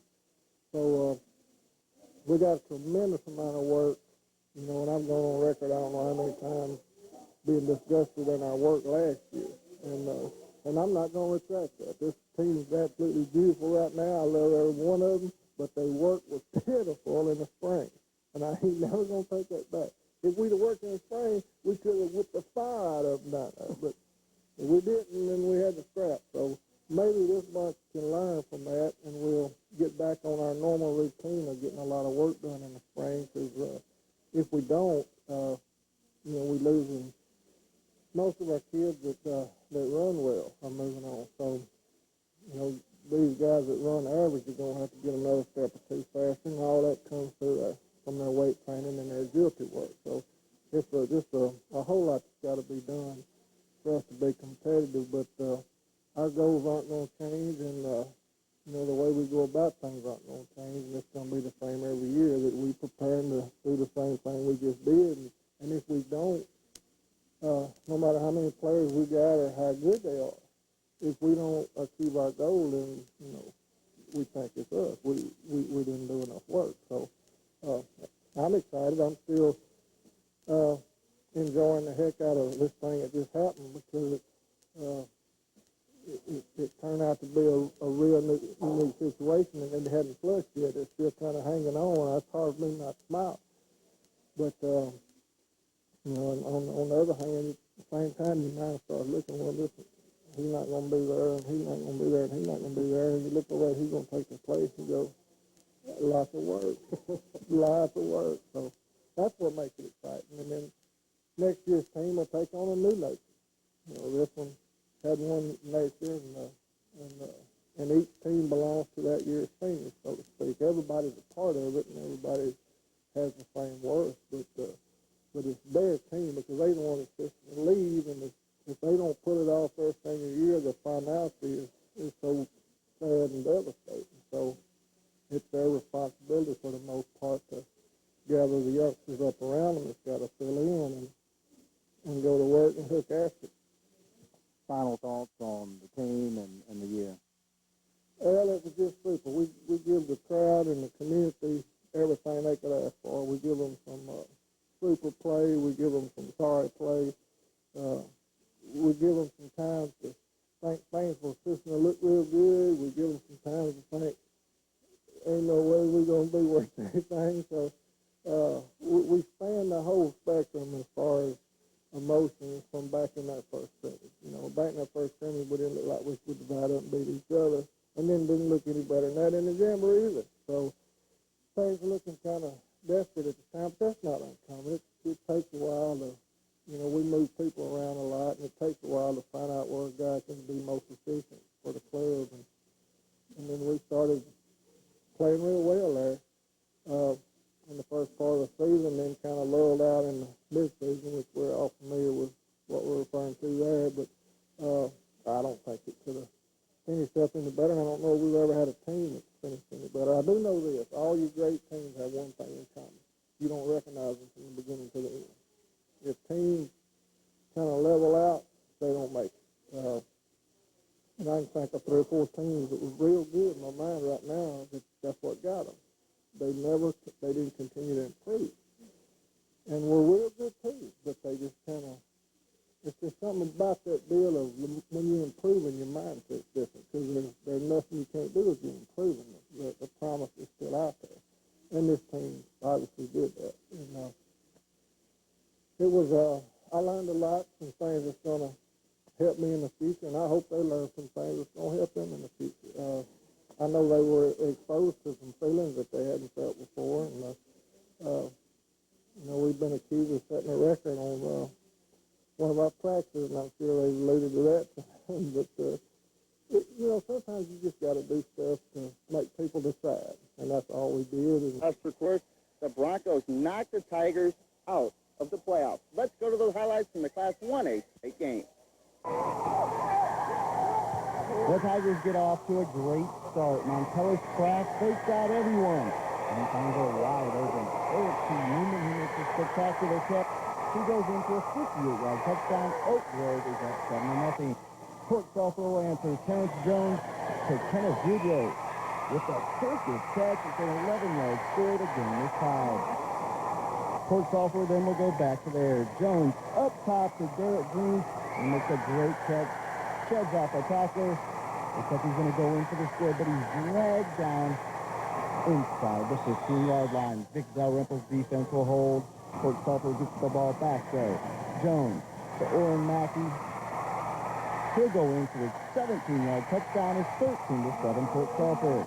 Ty Rollinson then shows off his arm. He goes deep to Kraft with a great over-the-shoulder catch. It's a 41-yard touchdown. Oak Grove is up 14-13. Jones to Goodrow again. It's another touchdown. This one a 22-yarder. It's 19-14 at this point. It's then Eric T. Newman time. Eric's middle initial stands for touchdown. Here's why. He's off to the races with a 63-yard touchdown. The Tigers are up 21-19 at the half. to start the second half. The Tigers with the onside kick, and guess who recovers? That's right, Newman. The Tigers have a first and goal on a third down play. Rollinson going for the touchdown. It's intercepted. Coach Sulphur gets the nice run back, but the Tigers defense will hold him from there. Eric Newman just having an incredible day. Here he's up the middle. He'll go in for the 61-yard touchdown. He rushes for 185 yards this afternoon. The Tigers are up 28-19, but the Broncos come right back. Jones with the touchdown pass. It's a 65-yarder. The two-point conversion fails. It's 28-25 Oak Grove. Coach Sulphur kicks the field goal, tie at 28. And in the fourth, Jones with another touchdown pass. It's 34-28. Oak Grove's Rollinson then will take it on his shoulders. On the keeper, look at the fired-up Rollinson. He goes down and he lets his opponent know it. 6 minutes to go in the game. The Tigers fumble. The ball is just laying in the end zone. It seems like forever. Kyle Kitchens comes up with the big recovery. With just over a minute to go, Port Sulphur going for the victory. The ball's deflected around a couple times. Wally Petmiller makes the interception. The Tigers win 35-34 and celebrate a Class 1A state championship. Well, basically, I'm kind of tired, to be honest with you, but it's all worth it. You come down, you boil down, you play hard each night. We beat Kenwood, Haynesville. People thought we wasn't going to make it to the Dome, but now we're number one.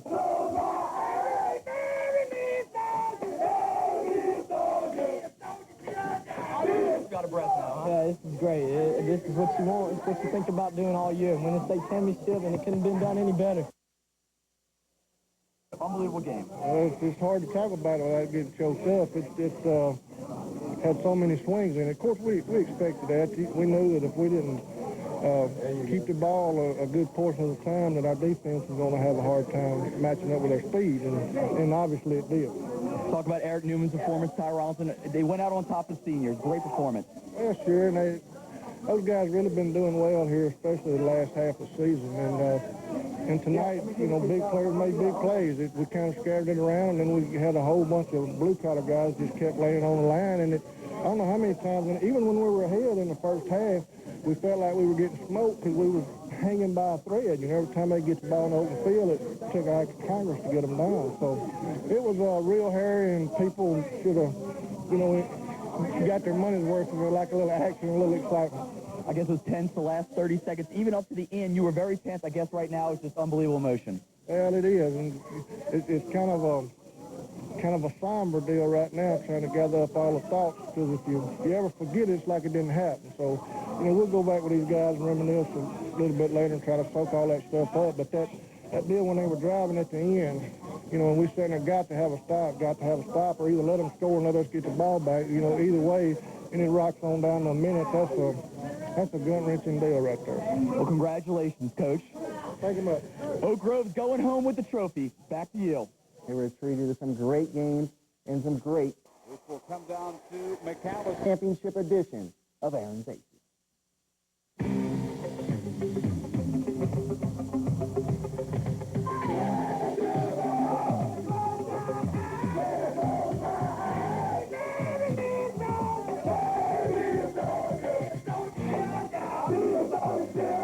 The Tigers sang and danced their way to a state title thanks to several spectacular performances.